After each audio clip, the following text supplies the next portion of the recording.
कांग्रेस ने तो ठेका ले रखा है कि बीजेपी की सरकार बनवानी है और विपक्ष में किसी और को आने नहीं देना। ये दो इनकी सेटिंग है। हुड्डा साहब गाना बजवा रहे थे, हुड्डा आवेगा सरकार बनावेगा। अगर बीजेपी जाट नॉन जाट करना चाह रही थी तो हुड्डा साहब भी तो कर रहे थे। एक दिन पहले भी अगर केजरीवाल जी बाहर आ गए होते लास्ट डेट ऑफ नॉमिनेशन से, तो 87 फॉर्म वापस होते और 3 सीट पे हम चुनाव लड़ते और ये गठबंधन होता। लेकिन हुड्डा साहब को मैसेज था, तुम उधर से गठबंधन मत होने देना, इधर से हम केजरीवाल को बाहर नहीं आने देंगे। 1 साल तक भूपेंद्र हुड्डा जी कहाँ रह रहे थे? आप खुद बताओ। वो लीडर ऑफ अपोजिशन की कोठी में ही रह रहे थे। इसलिए नहीं फेंका क्योंकि ये चाहते ही थे वही एलओपी बने। इधर भी अपना आदमी, उधर भी अपना आदमी, सेटिंग चल रही है। तो अमित शाह इनके दोस्त हैं। अमित शाह हरियाणा के ऊपर अत्याचार करते रहे और हरियाणा वाले अपने पैर पटक पटक के मर जाए, सरकार तो बदलेगी नहीं, इनके तो दोस्त हैं। इनके यहाँ कराओ ना रेड, भूपेंद्र हुड्डा के यहाँ। कुछ मिलेगा कि नहीं मिलेगा, जमीनों कागजात मिलेंगे कि नहीं मिलेंगे, इनके यहाँ कराओ रेड। बीजेपी के चलो किसी एक कार्यकर्ता, एक पार्षद के ऊपर रेड करा लो, अगर उसके घर से गड्डियां नहीं मिले तो नाम बदल देना। ये सारा एक सेटिंग के तहत चल रहा है। इसलिए ना राहुल गांधी कभी जेल जाते, इसलिए ना सोनिया गांधी कभी जेल जाती, ना प्रियंका गांधी कभी जेल जाती, ना रॉबर्ट वाड्रा कभी जेल जाएंगे, ना भूपेंद्र सिंह हुड्डा कभी जेल जाएंगे। क्या कांग्रेस पार्टी मर गई क्या हरियाणा के अंदर? अगर दंगे हुए जिस टाइम पे, उस टाइम पे निकल के इनको सामने आना चाहिए था। अगर ये कम्युनिटी के लीडर हैं तो इनको उसको रुकवाना चाहिए था। इनका रोल उस टाइम पे चेक कर लो क्या था, कि भाई जब तक हुड्डा साहब हैं तब तक बीजेपी तो नहीं हटती, क्योंकि वो उनकी सरकार लाने में मदद करते हैं। सारे वो काम करते हैं जिससे उनकी तरफ मोबिलाइजेशन बढ़ जाए। जयप्रकाश जी हुड्डा साहब के सामने घुटने टेक के खड़े हैं, हुड्डा साहब बीजेपी के सामने घुटने टेक के खड़े हैं। इन्होंने ही तय किया कि चौटाला गांव के उधर से घुमा लो जी, आप हरियाणा पर राज करना, हम पंजाब में कर लेंगे। नहीं तो ये उधर भी हो सकते थे। भाषा के लिहाज से और उन सब चीजों के लिहाज से तो बोली मिलती है, उधर भी हो सकते थे, इधर अपने हिंदी भाषी और भी गांव हो सकते थे।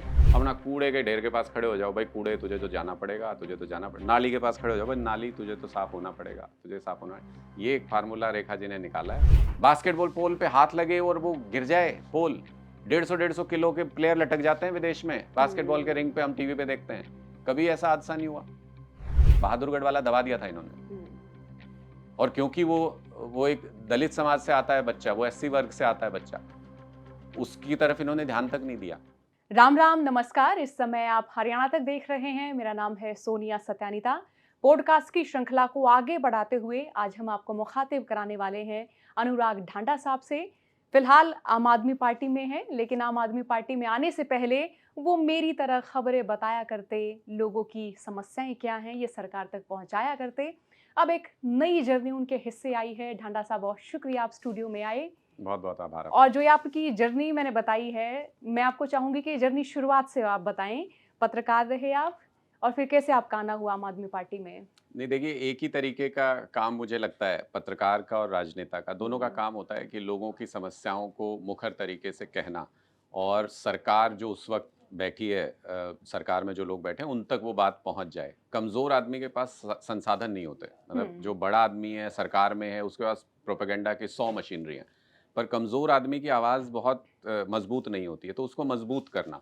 मैं तब भी वही काम करता था, मैं आज भी वही काम करता हूँ, बहुत ज़्यादा फर्क मुझे महसूस नहीं हुआ।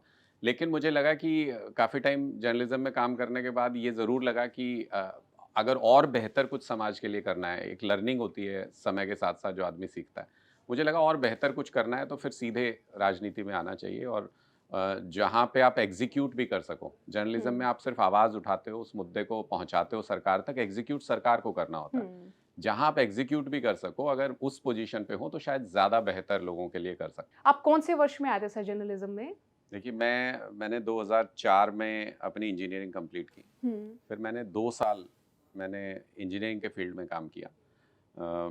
सॉफ्टवेयर कंपनी में एक मैं काम करता था। फिर उसके बाद मुझे लगा कि नहीं, क्योंकि मैं पहले भी एक्स्ट्रा करिकुलर एक्टिविटीज़ में, लिटरेरी चीज़ों में, यूथ फेस्टिवल्स में बहुत एक्टिव रहते थे हम अपने टाइम पे। तो हुँ, मुझे लगा कि नहीं, ये काम जो है वो मुझे सही नहीं लगता है। मुझे लोगों से इंटरैक्ट करना है, मुझे लोगों के बीच में रहना है, लोगों से बातचीत होनी चाहिए। ऐसे किसी प्रोफ़ेशन में चलते हैं। हुँ, तो जर्नलिज़्म में इंटरेस्ट था पहले से, तो फिर मैंने जर्नलिज़्म जॉइन किया, और मैं 2022 तक मैं एक्टिव जर्नलिज्म में रहा, अलग-अलग चैनल्स में काम भी किया।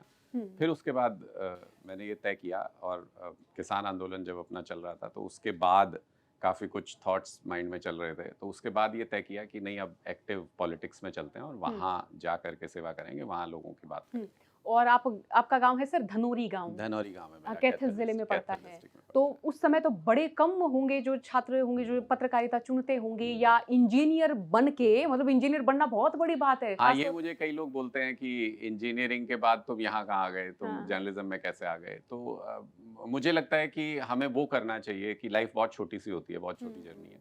हमें वो करना चाहिए जो आपका मन कहता है। आपका मन कहता है कि आप ये अच्छा कर सकते हो तो वो करो, आपका मन कहता है वो अच्छा कर सकते हो तो आपको वो करना चाहिए। तो इंजीनियरिंग करने के बाद जर्नलिज्म में आया। हाँ, ये मुझे जर्नलिज्म में भी टोकते थे सारे। जब मैं जर्नलिस्ट था तब भी कि भाई तुम यहाँ क्यों आ गए हो? तुम तो इंजीनियर थे। तो जिस चीज़ में खुशी मिले, काम वो हाँ। करना चाहिए। तो तब मैं जर्नलिज्म में भी इसीलिए आया था और अब मैं राजनीति में भी इसीलिए आया हूँ कि जो लगे आपको कि वहाँ रह के बेहतर कर सकते हैं, अच्छा कर सकते हैं, वो करो। हुँ। और आम आदमी पार्टी में आना किस तरह से हुआ? बातचीत केजरीवाल साहब से हुई थी सबसे पहले? नहीं ये देखिए, जुड़ाव किस तरह का रहा? अरविंद जी को देखिए हम आरटीआई के दिनों में जब अरविंद जी काम करते थे, तो हुँ। वो लगभग जब उनको मैग्सेसे अवार्ड मिला था और हम लोग जर्नलिज्म में थे, तो हुँ। लगभग वो सेम ही टाइम है, उसी 4-5 के दौरान हुआ था। तो उनसे काफ़ी इंटरेक्शन उस दौरान होता रहता था। फिर एक हुँ। पूरी जर्नी क्योंकि मैंने जब जर्नलिज्म में रहा हूँ, तो मैंने तीनों बड़ी पार्टियाँ कवर की हैं कि बीजेपी, कांग्रेस, आम आदमी पार्टी, तीनों हुँ, को हुँ। अंदर-बाहर से जानता हूँ अच्छे तरीके से। तो उस दौरान इंटरेक्शन होता रहता था। तो 22 में भी वही जब चर्चा चल रही थी, एक दिन बैठे हुए थे, तो उन्होंने ही कहा कि भई आपको आना चाहिए इधर। हुँ। तब तक मेरे माइंड में भी बहुत उथल-पुथल चल रही थी। किसान आंदोलन के बाद मैं बहुत चीज़ों पे सोच रहा था कि जर्नलिज़्म में एक्टिवली कितना काम किया जा सकता है या हुँ। क्या लिमिटेशन है उसकी, पॉलिटिक्स में सीधे तौर पे जाना चाहिए क्या? तो उस सब उथल-पुथल के बीच में जब उन्होंने कहा, तो फिर मैंने कहा कि हाँ, बिल्कुल सही टाइम है, हुँ। चलना चाहिए। या फिर मैं ये भी मानूँ कि उस समय ज़्यादा बूम था आम आदमी पार्टी का हरियाणा में, बहुत सारी जॉइनिंग्स भी हो रही थी, और पंजाब में भी आम आदमी पार्टी की सरकार बनी थी। बहुत सारे लोग जॉइन कर रहे थे आम आदमी पार्टी को, और सोचा जा रहा था पता नहीं क्या हो जाएगा, हुँ, क्या हुँ। मैजिक करेगी आम आदमी हुँ, पार्टी। हुँ। उसी समय आप आए थे। नहीं देखिए, पॉलिटिक्स में अच्छा-बुरा टाइम आता रहता है। पॉलिटिक्स में हार और जीत 2 पहलू हैं। अगर हुँ। कोई पहलवान लड़ने जाएगा तो कभी हारेगा, हुँ, कभी हुँ, जीतेगा। हुँ। कोई ऐसा नहीं है जो हमेशा जीतता ही रहा हो। हुँ। तो ये सब चीज़ें प्रभावित नहीं करती। प्रभावित ये करता है कि मैं किसी और पार्टी में भी जा सकता था। मतलब हुँ। ज़रूरी नहीं है कि आम आदमी पार्टी में ही आना था। लेकिन मुझे ये लगा कि जो मैं करना चाहता हूँ या जैसा मेरा थॉट प्रोसेस है, उसके सबसे नज़दीक कौन-सी पार्टी है। हुँ। वहाँ रह के जो मैं सोचता हूँ, क्या वो कर सकता हूँ? तो जैसा मैंने बताया कि मैंने तीनों पार्टियाँ कवर की थी, तो मुझे अंदर-बाहर सब तरीके से पता था कि कौन-सी पार्टी कैसे काम करती है, क्या उसकी वैल्यूज़ हैं, किन मुद्दों के ऊपर बहुत मुखर हैं ये पार्टियाँ। तो इसलिए कैलकुलेटेड डिसीजन था, उसका कोई चुनाव से या उसका कोई आम आदमी पार्टी की जर्नी से बहुत ज़्यादा रिलेशन नहीं था। अगर उस जर्नी से रिलेशन होता, तो शायद मैं 2015 के बाद ही आम आदमी पार्टी जॉइन कर लेता। पर हुँ। हर आदमी की लाइफ में एक पॉइंट आता है कि जहाँ वो सोचता है कि अब ट्रैक चेंज करने की ज़रूरत है। तो वो शायद मेरी लाइफ में भी वो टाइम चल रहा था और उधर भी एक कॉल था, आम आदमी पार्टी भी हरियाणा में विस्तार कर रही थी, हरियाणा में तैयारी चल रही थी। तो एक एक मिला-जुला सा फैसला कह सकते हो कि भई दोनों तरफ का एग्रीमेंट था। केजरीवाल साहब ने ही आपको प्रपोज़ल दिया था? हाँ जी, हाँ जी, उन्होंने ही मुझे पार्टी में जॉइन कराया था और केजरीवाल जी खुद हरियाणा से हैं। हुँ। केजरीवाल जी तो और उनके काफ़ी साथी स्कूल के और उनका पूरा सर्कल वहाँ पे, उनकी फैमिली पूरी वहाँ पे हरियाणा पे। तो हरियाणवी होने के नाते भी वो थॉट भाईचारे वाला फुल थॉट सपोर्ट है। थॉट प्रोसेस वो मिलता था पहले हाँ। से ही और वो लड़ने का जज़्बा जो हरियाणा के मैं बहुत बार बोलता हूँ कि देखो जो जहाँ पे रहता है, जैसे जो अरब कंट्रीज़ में रहते हैं, उनका हुँ। नेचर वैसा ही बन जाता है, वो बहुत हार्ड लाइफ़ देखते हैं। हरियाणा में क्योंकि किसानी बैकग्राउंड से पूरा हरियाणा आता है, तो लड़ने का जज़्बा बहुत ज़्यादा है। हुँ। कुछ गलत होता देखें तो हम मज़ाक भी करते थे जब जर्नलिज़्म में थे, कि भई अगर कोई किसी कमज़ोर को पीट रहा हो, तो अपना मामला हो या ना हो, वो कमज़ोर की हुँ। तरफ लगेगा हरियाणा वाला।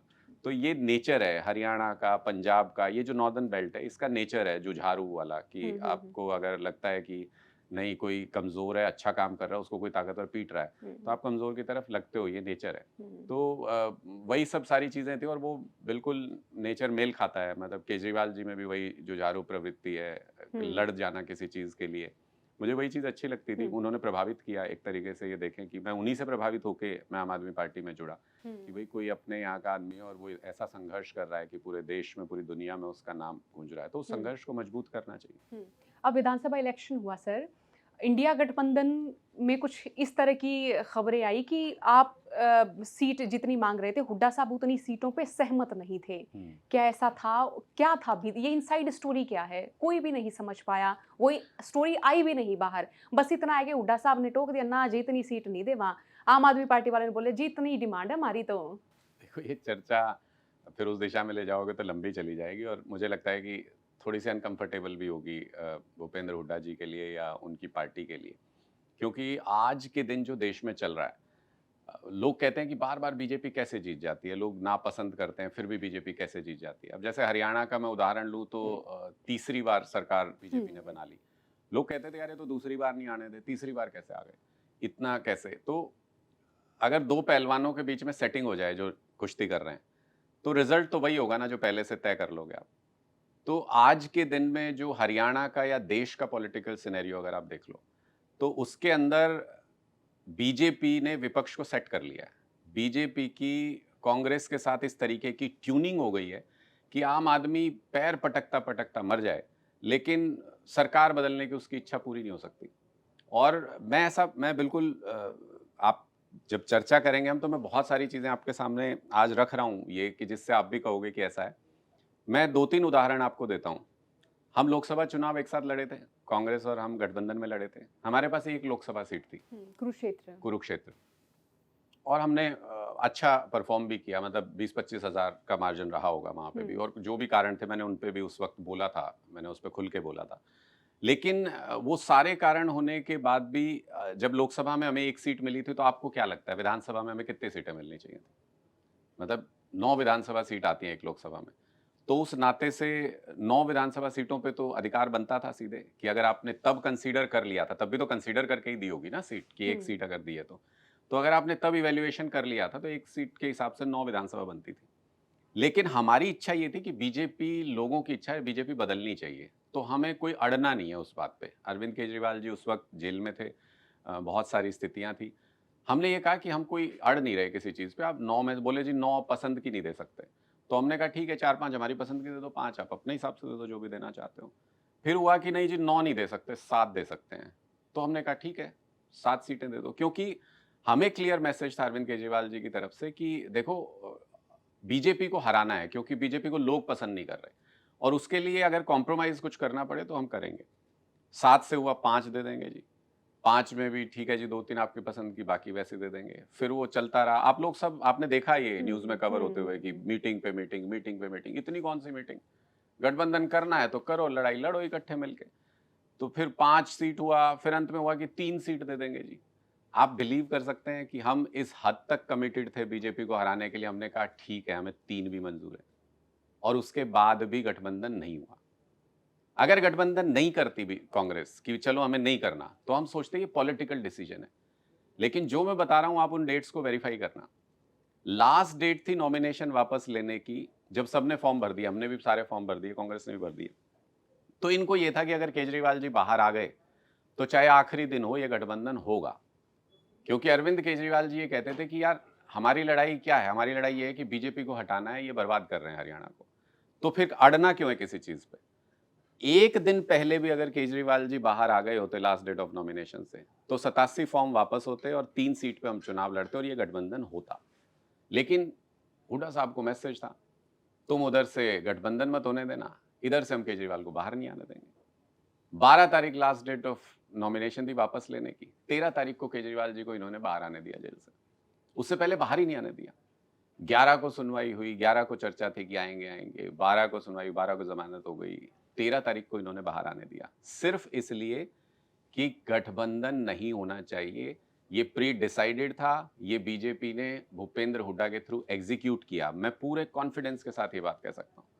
अब आप ये बताओ, जब विपक्ष वाला जिसने सरकार बनानी है, अगर वही नहीं चाहता सरकार बने, कैसे बन जाएगी सरकार? सरकार कैसे बदल जाएगी? आप उसका एक तरीका बता दो। Leader of opposition Congress party ने कब बनाया? लगभग अभी बनाया, 1 साल हो गया चुनाव को। 1 साल तक भूपेंद्र हुड्डा जी कहां रह रहे थे? आप खुद बताओ। वो लीडर ऑफ अपोजिशन की कोठी में ही रह रहे थे। लीडर ऑफ अपोजिशन की कोठी 1 साल तक उनसे किसी ने खाली नहीं कराई, उनका सामान बाहर नहीं फेंका। नोटिस दिया गया था हालांकि उनको। हाँ, लेकिन उदित राज का तो सामान बाहर रख दिया दिल्ली में, सुप्रीम कोर्ट के आदेश के बावजूद अभी तक केजरीवाल जी को घर नहीं मिला। ये तो ऐसी सरकार है, अगर जिससे मन नहीं मिलता इनका उसको तो बाहर फेंक देते ये।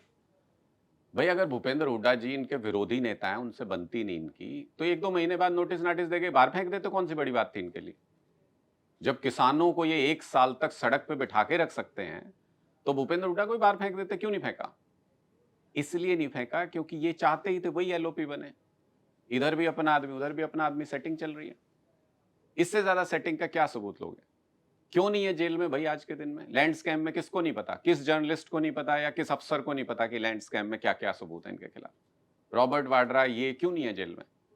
चलो ना रहे जेल में, एक बार जाके जमानत लेके आ जाते केजरीवाल जी, सत्येंद्र जैन जी, संजय सिंह जी, जिनसे दुश्मनी थी बीजेपी की, वो तो अंदर गए फिर जमानत लेके बाहर आए। इनके साथ तो ऐसा कुछ हुआ नहीं कभी। इनसे पूछो तो कहते हैं अमित शाह मेरे दोस्त हैं। तो अमित शाह इनके दोस्त हैं। अमित शाह हरियाणा के ऊपर अत्याचार करते रहे और हरियाणा वाले अपने पैर पटक पटक के मर जाए, सरकार तो बदलेगी नहीं, इनके तो दोस्त हैं। तो ये जो सेटिंग इस वक्त हरियाणा में चल रही है और लोग समझ रहे हैं इसको। आप हरियाणा में आज किसी से जाके बात कर लो, भूपेंद्र हुड्डा को सब जिम्मेदार मानते हैं कि सरकार क्यों नहीं बदली। आप रोहतक में भी जाके अगर बात करोगे, जिसको ये अपना गढ़ बताते हैं, वहां भी लोग बैठकों में बैठ के वहां भी चर्चा करते हुए ये जरूर कहेंगे कि इसकी नहीं गर्दन मुड़ी, यो मान जाता तो सरकार बन गई थी। तो इसका मतलब लोग धीरे धीरे समझ रहे हैं इस बात को। जिस दिन लोग समझ जाएंगे उस दिन ये विपक्ष की जगह से हट जाएंगे, उस दिन सरकार पलट जाएगी। और आरोप ये भी लगता है कि आम आदमी पार्टी बीजेपी की बी टीम है, कि आम आदमी पार्टी जहां भी चुनाव लड़ती है कांग्रेस हाशिए पर चली जाती है या कांग्रेस बैकफुट पर दिखती है, कांग्रेस सीटें कम जीतती हैं। मतलब आम आदमी पार्टी, चाहे गुजरात का मैं उदाहरण दूं, चाहे मैं हरियाणा का उदाहरण दूं, तो इस तरह के कई सारे सवाल आम आदमी पार्टी के लिए भी हैं। तो मान लो हम बीजेपी की बी टीम है, फिर जेल भी हम ही जाते हैं, भाई इसी बी टीम तुम बढ़ लो। ये कैसी बी टीम है कि मतलब हम पे ये आरोप लगता है कि हम उनकी बी टीम है, और हमारा कौन सा नेता है जिसको इन्होंने जेल नहीं भेजा, जिसके घर पे इन्होंने रेड नहीं मारी। मतलब ऊपर से लेके नीचे तक टॉप लीडरशिप में जितने हमारे बड़े नेता हैं सबको तो जेल में डाल दिया। तो हम पे तो सूट नहीं करता ये आरोप। अगर सूट करता है तो जब आरोप लगाते हो तो अब उनको जवाब देना चाहिए कि बी टीम तो ये होती है कि रेड क्यों नहीं हुई भाई तुम्हारे घर पे एक बार भी। हमारे यहाँ तो एक झुंझुना चांदी का मिला था वो मनीष जी के यहाँ पे, उसके अलावा 100 रुपए का नोट तक नहीं मिला किसी के यहाँ। इनके यहाँ कराओ ना रेड, भूपेंद्र हुड्डा के यहाँ कुछ मिलेगा कि नहीं मिलेगा, जमीनों कागजात मिलेंगे कि नहीं मिलेंगे, इनके यहाँ कराओ रेड। बीजेपी के चलो किसी एक कार्यकर्ता, एक पार्षद के ऊपर रेड करा लो, अगर उसके घर से गड्डियां नहीं मिले तो नाम बदल देना। लेकिन वहां रेड नहीं होती, रेड हमारे नेताओं पे होती है, जेल हमारे नेता जाते हैं, बी टीम भी हम ही हो गए। ये कैसा भाई, चित भी तेरी पट भी तेरी, ये कैसे चलेगा? तो इसका मतलब लोगों तक ये सारे फैक्ट्स जाते हैं। लोग, हो सकता है कि कम्युनिकेशन मीडियम्स के ऊपर जिस तरीके से सरकार हावी है, हो सकता है कि लोग देर से समझें, लेकिन धीरे धीरे धीरे धीरे जो कलेक्टिव मैंडेट होता है लोगों का, वो सारी बातें समझता है। और जिस दिन लोग समझते जाएंगे, कांग्रेस ने तो ठेका ले रखा है कि बीजेपी की सरकार बनवानी है और विपक्ष में किसी और को आने नहीं देना। ये दो इनकी सेटिंग है। आप कहीं का उदाहरण ले लो, आप महाराष्ट्र के हमारे साथी उद्धव ठाकरे जी वगैरह अब समझे हैं ना कि उनके साथ क्या किया कांग्रेस ने। कांग्रेस के साथ गए, मटिया मेट करा दिया सब कुछ। बिहार में तेजस्वी अब समझा है चुनाव के बाद कि उसके साथ क्या कराया कांग्रेस ने। भाई ये वोट अधिकार यात्रा करने चले गए राहुल गांधी वहां पे, चुनाव तो था तेजस्वी और नीतीश के बीच में, और ये बीच में हीरो बन के वहां वोट अधिकार यात्रा करने चले गए। और वहां पे वो तेजस्वी कह रहा है बेचारा कि भाई इसको प्रधानमंत्री बना देंगे राहुल गांधी को, पलट के इससे नहीं कहा गया कि भाई इसको भी मुख्यमंत्री बना देंगे। समय निकालते रहे, फिर पैरेलल कैंडिडेट खड़े कर दिए। हर वो चीज करती है कांग्रेस पार्टी जिससे भारतीय जनता पार्टी को फायदा हो, जिससे और कोई अगर ओपोजिशन में स्ट्रांग पार्टी है तो उसके साथ मिलकर उसको भी खत्म कर दो। ये सारा एक सेटिंग के तहत चल रहा है। इसलिए ना राहुल गांधी कभी जेल जाते, इसलिए ना सोनिया गांधी कभी जेल जाती, ना प्रियंका गांधी कभी जेल जाती, ना रॉबर्ट वाड्रा कभी जेल जाएंगे, ना भूपेंद्र सिंह हुड्डा कभी जेल जाएंगे। इसलिए नहीं जाते क्योंकि वो उनका हित साध रहे हैं बीजेपी का, इसलिए जरूरत ही नहीं लगती बीजेपी को क्यों जेल भेजना है। अच्छा, अब 1 साल हो गया हरियाणा के अंदर सरकार बने। दिल्ली में तो आप देखते हो ना कि हम विपक्ष की भूमिका में हैं, किसी भी चीज पे हम जीने देते, बीजेपी को मुद्दे उठाते रहते हैं। 1 साल हो गया कांग्रेस पार्टी को विपक्ष में बैठे हुए हरियाणा के अंदर।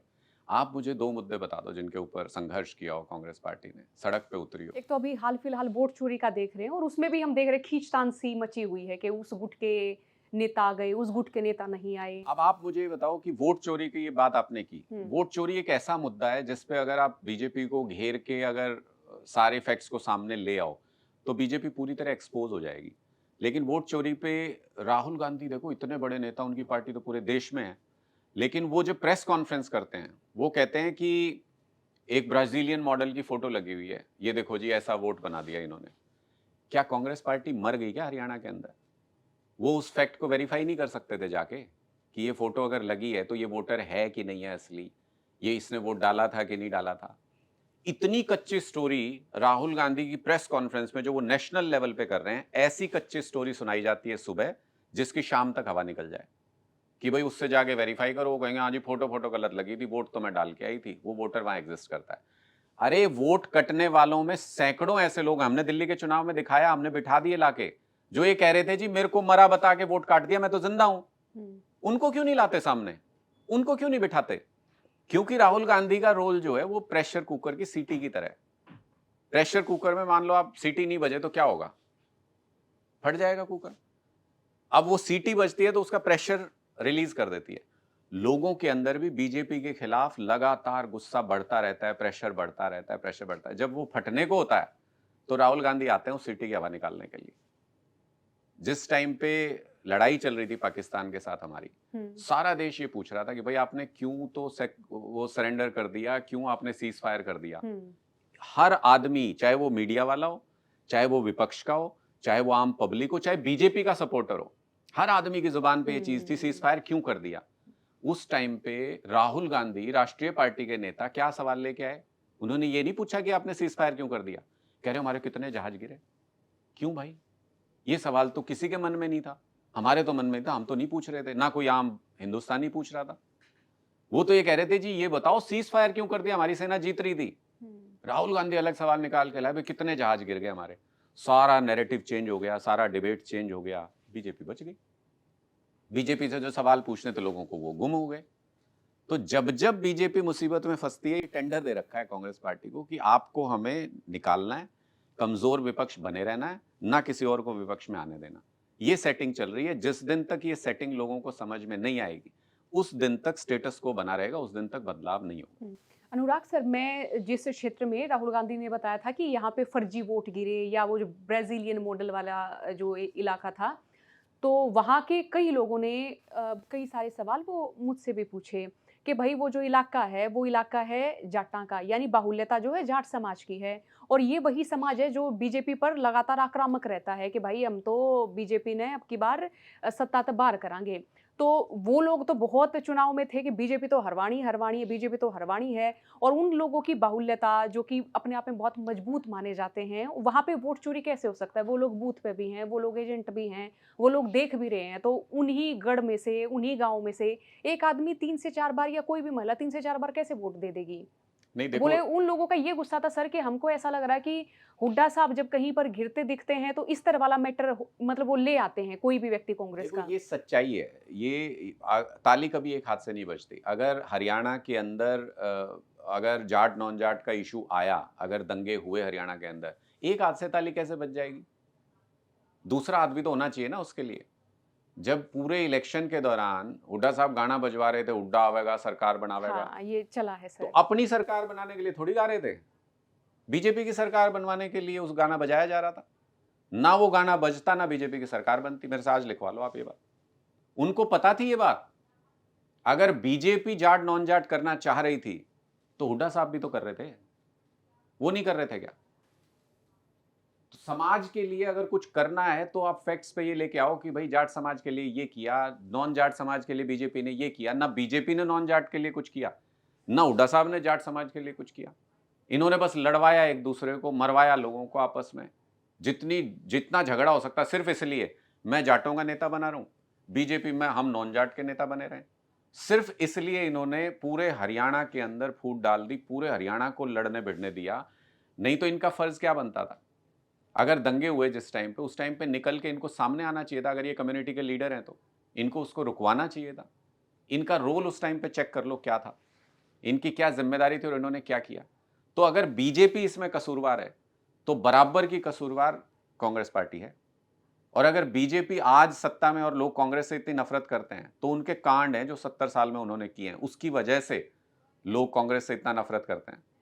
तो ये सारे कारण जो हैं इनको जैसे जैसे लोग डिस्कस करते हैं, आप कह रहे हो ना लोग इस बारे में पूछते हैं, बोलते हैं कि भाई जब फंस जाते हैं तो ऐसा करते हैं, ये अब चर्चा में है हरियाणा के अंदर कि भाई जब तक हुड्डा साहब हैं तब तक बीजेपी तो नहीं हटती, क्योंकि वो उनकी सरकार लाने में मदद करते हैं, सारे वो काम करते हैं जिससे उनकी तरफ मोबिलाइजेशन बढ़ जाए। इस चुनाव में कोई दूर दूर तक ये नहीं कह रहा था। अच्छा, कोई लोकसभा चुनाव के नतीजे आपने देखे थे हरियाणा के अंदर, क्या रिजल्ट आया था? 5 सीटें कांग्रेस की, 5 बीजेपी की। 5-5 सीटें आई थी। गठबंधन के बाद आप 5-5 कर पाए, तो इतनी कैलकुलेशन तो कांग्रेस को भी आती होगी कि भाई अकेले कैसे जीतोगे, इतना तो समझ में आता होगा उनको भी। तो इतनी छोटी सी बात उनको समझ नहीं आई, या फिर किसी ने सुपारी ले रखी थी कि कुछ भी करना है, जीतना नहीं है, बाकी कुछ भी हो जाए जीतना नहीं है। तो इसका मतलब यह है कि ये सेटिंग है पूरी तरह से, बाहर आप कुछ दिखाते रहो, अंदर से सहूलियत की राजनीति है। आज भी मंत्री का दर्जा मिला हुआ है एलओपी के नाते हुड्डा साहब को, उनका तो कोई काम अटकता नहीं, बीजेपी में उनका तो काम अटकेगा नहीं, तो इसलिए उनको क्या चिंता है? एक आरोप अनुराग सर अभय चौटाला साहब भी लगाते हैं कि इंडिया महागठबंधन में वो शामिल होना चाहते थे और शायद वो खड़गे साहब से भी मिले थे, लेकिन हुड्डा ने उनको इंडिया गठबंधन में शामिल होने में कुछ पेच फंसवाया। ये आरोप लगाते हैं अभय चौटाला साहब। देखो, अभय चौटाला जी की हिस्ट्री क्या है? बीजेपी के खिलाफ उनका परिवार कब लड़ा, मुझे बता दो, सन बता दो जब बीजेपी के खिलाफ उनका परिवार खड़ा था। जब मौका आया वो बीजेपी के साथ ही रहे। आज वो साए साए करते इतनी सिक्योरिटी लेके घूम रहे हैं, क्या है भाई, क्या है, किस नाते मिली हुई है? बीजेपी की सहूलियत की राजनीति। कुरुक्षेत्र में चुनाव लड़ने आए थे, क्या अंडे लेने आए थे? कुरुक्षेत्र में चुनाव लड़ने के लिए आए थे, क्या था उनका वहां, और क्या मिला जब रिजल्ट आया? तो क्यों लड़े? सिर्फ इसलिए लड़े क्योंकि बीजेपी ने भेजा था कि जो ऑपोजिशन का वोट है उसको डिवाइड करो जाके। तो ऐसे आदमी को, मतलब जो जिसको ये कहते हैं कि जो एक तरीके से ये कहते हैं गद्दार है, जो दूसरे पक्ष के साथ मिला हुआ है, कि आपको पता है कि ये बीजेपी के साथ मिला हुआ है, उसको अपनी सेना में शामिल कर लें। तो इसका मतलब, तो इससे पहले वैसे ही लिखवा के साइन करा लेते कि हम हार रहे हैं। दुश्मन को अपनी सेना में शामिल कर लो, फिर कैसा युद्ध लड़ोगे, फिर कैसे जीतोगे? तो ये जैसे गुजरात की राजनीति होती थी, अगर कोई आप और जर्नलिस्ट से कईयों से बात करोगे जो गुजरात भी कवर करते हैं, या आप भी गए होगे, तो आपको पता होगा गुजरात में कैसे राजनीति करते हैं। गुजरात में बीजेपी की राजनीति ऐसे ही होती थी कि विपक्ष के नेता को खरीद लो, विपक्ष रहने ही मत दो, विपक्ष में सब सेटिंग रखो, ठीक चल रहा है मामला। वो राजनीति अब हरियाणा के अंदर भी चल रही है। विपक्ष को ठीक रखो, विपक्ष की सेटिंग रखो, जो ऊंचा उठे उसको या तो तोड़ दो या उसको खरीद लो। ऑपोजिशन है ही नहीं तो आराम से राज करते रहो। इनकी ये सेटिंग जो है ना, ये हम लोग डिस्टर्ब करते हैं। मतलब हमारे यहाँ सन की लोग सारे, मैं तो कहता हूँ खुल के, आम आदमी पार्टी में मैं कहता हूँ खुल के कि कोई सन की आदमी हो सकता है जो ऐसे खुली चुनौती दे इतनी बड़ी सत्ता को, जिनकी 20-25 प्रदेशों में सरकार है। हमारे यहाँ तो है लोग जुनूनी, इनकी सेटिंग को ना हम डिस्टर्ब करते हैं। जो मैं बोल रहा हूँ, मैंने पहले ही कहा था कि ये अनकंफर्टेबल लगता है, हुड्डा साहब को भी अनकंफर्टेबल लगेगा, कहीं खड़े हो गए फिर मुझे गालियां दे रहे होंगे कि ये तो ऐसे हैं वैसे हैं, लेकिन ये सच्चाई है आज के दिन में। इनकी सेटिंग को डिस्टर्ब करते हैं, इसलिए दोनों को नहीं सुहाते, दोनों को परेशानी है। और यही वजह है कि ये दोनों मिलके चाहते हैं कि भाई आम आदमी पार्टी जहां से खत्म हो सके। अच्छा, आपकी जो कलायत सीट है सर, उस पर भी कुछ पेच फंसा था क्या विधानसभा इलेक्शन के दौरान? क्योंकि उस समय खबरें ये थी कि कलायत सीट पर कुछ चीजें फाइनल नहीं हो रही हैं, कलायत सीट को लेकर ही मामला बिगड़ा। नहीं, देखो, गठबंधन पे ही फाइनल होना था। मतलब अगर आपकी नीयत है कि गठबंधन करना चाहते हो आप, तो कलायत नहीं होती तो कोई और सीट होती, तो आप कोई सीट तो होती ही ना। क्योंकि वहां पे ये जयप्रकाश जेपी जो है कि वो चाह रहे थे कि उनके बेटे चुनाव लड़े, वो लड़ा भी और वो जीते भी। मैं यही आपको बात बता रहा हूँ कि जयप्रकाश जी में और हुड्डा जी में क्या फर्क मान रहे हो आप? एक ही तो बात है। जयप्रकाश जी हुड्डा साहब के सामने घुटने टेक के खड़े हैं, हुड्डा साहब बीजेपी के सामने घुटने टेक के खड़े हैं। चेन तो वहीं जाके रुकती है। जब हुड्डा साहब नहीं चाह रहे हो कि गठबंधन होगा, तो जयप्रकाश जी क्या करेंगे? तो जयप्रकाश जी यही करेंगे ना कि गठबंधन ना हो, हर वो बात करो जिससे गठबंधन ना हो। तो इशारा तो उन्हीं का था, ग्रुप तो एक ही है, टीम तो एक ही है। तो इसलिए ये राजनीतिक परिदृश्य जैसे जैसे लोग समझेंगे, और देखो हमारा काम क्या है, हम पहले दिन से ये कहते हैं, आम आदमी पार्टी जब से बनी है, हम ये कहते हैं यार हम नहीं करना चाहते थे राजनीति, हमें तो तुम जबरदस्ती लेके आए हो। अगर तुम वो काम कर दो जो हम करना चाहते हैं, हम नहीं करेंगे राजनीति। हम सब प्रोफेशनल्स हैं, मैं अपना काम करता था, अपनी नौकरी करता था, मैं मेरी सैलरी ठीक ठाक थी, मेरा घर चल रहा था, मुझे क्या जरूरत थी आने की। हम तब आए जब तुमने अपना काम ठीक से नहीं किया। तो आज भी वही स्थिति है कि हमने तो एक आवेदन किया था, हम चुनाव लड़े। कई लोग मेरे को ये कह रहे थे जी गठबंधन नहीं हुआ मत लड़ो चुनाव। मैं कहा क्यों ना लड़ो भाई, हमारा तो काम है, हम जिस फील्ड में आ गए हमारा काम है कि हम आवेदन देंगे लोगों को कि जी हम आपकी नौकरी करना चाहते हैं, हम आपकी सेवा करना चाहते हैं। लोगों ने स्वीकार किया तो सेवा करेंगे, नहीं स्वीकार किया तो जिसको स्वीकार किया वो सेवा करेगा। अब एक आध जना मेरे से पूछता है कि जी आप बताओ कलायत के लिए आपने क्या किया चुनाव के बाद। मैंने कहा भाई मैंने तो नौकरी की अर्जी दी थी, जब नौकरी लगी नहीं तो तू जिसकी नौकरी नहीं लगी उस उम्मीदवार से ये पूछ रहा, बोला बताओ भाई क्या कर रहे हो नौकरी में, आज 9 से 5 क्या काम किया तुमने। अरे जिसकी लगी उससे पूछ लो, जिसको लोगों ने चुना, जिसको बनाया। हम तो सामाजिक जीवन में हम मिलना जुलना जहां आना जाना जो होता रहता है हम करते हैं, जब मुद्दा उठाना वो भी उठाते हैं। पर जिसको आपने जिम्मेदारी दी उससे पूछो ना क्या कर रहे हैं। कलायत का नाम भी लिया क्या, 1 साल हो गया विधानसभा में कभी नाम सुना क्या, बीजेपी के खिलाफ क्या संघर्ष किया, क्या मुद्दे उठाए, ये तो उनसे पूछा जाए ना। वहां कॉम्प्रोमाइज है विपक्ष आपका, वहां कांग्रेस कॉम्प्रोमाइज है पूरी तरह से। 2024 में इलेक्शन लड़ा आम आदमी पार्टी ने भी, और जो परफॉर्मेंस रही वो देख के आप निराश हुए? क्या रिएक्शन था आप लोगों का उस समय? देखिए कोई निराश होने की बात नहीं है। मैंने जैसा आपको कहा कि समय आता है हर चीज का, और समय समय पे जैसे कई लोग मुझे उदाहरण देते हैं, अब बीजेपी तमिलनाडु में भी चुनाव लड़ी थी, 0.79% वोट आया था। तो फिर बीजेपी इतनी बड़ी पार्टी है, उसको तो डूब मरना चाहिए। फिर चुनाव में आप अपना एक पक्ष लेके जाते हो, अपनी बात लेके जाते हो। और मैं इसको ये मानता हूं कि अगर हम गठबंधन की तरफ हमने बात नहीं छेड़ी होती तो हम बहुत अच्छा परफॉर्म करते हैं। कई सारी सीटों पे हम बहुत अच्छा परफॉर्म करते हैं, कई सीटें जीतते भी। लेकिन लार्जर गोल क्या है, मतलब मुझे लगता है कि हमेशा व्यक्ति से बड़ा परिवार, परिवार से बड़ा समाज, समाज से बड़ा देश। लार्जर गोल क्या है? लार्जर गोल तो ये था कि हरियाणा को बचाना है। तो हमने अपने एक सेट कैंपेन को, जिस वक्त हमने गठबंधन की बात छेड़ी थी, कोई और पॉलिटिकल पार्टी वो बात नहीं करती, लेकिन हमने एक सेट कैंपेन के साथ कॉम्प्रोमाइज किया। हमने ये कहा कि नहीं, पहला गोल ये है। और जब लोकसभा के रिजल्ट हमने देखे कि जब गठबंधन हो गया उसके बाद 5-5 सीटें आई, मैं आज दावे के साथ ये कह सकता हूं अगर गठबंधन नहीं होता तो वही रिजल्ट होता, 9-1, 8-2, वही रिजल्ट, या 10 की 10 बीजेपी जीत जाती। और यही बात हमने पहले कही थी। जब हमने देख लिया लोकसभा में कि गठबंधन हो के 5-5 सीटें आई हैं, तो फिर कोई भी वाइज आदमी ये सोचेगा कि अगर सरकार लानी है तो इकट्ठे रहना पड़ेगा। और इसलिए हमने उस वक्त ये निर्णय लिया कि नहीं, गठबंधन करेंगे और किसी भी शर्त पे करेंगे, हमारी कोई ईगो नहीं है। ये ईगो तो कांग्रेस पार्टी की है। अगर एक जगह हमारी ईगो होती यहाँ पे तो बिहार में इनको क्या दिक्कत थी, महाराष्ट्र में लास्ट मोमेंट तक क्यों गठबंधन की बात चलती रही। तो इसका मतलब दिक्कत कांग्रेस के साथ है।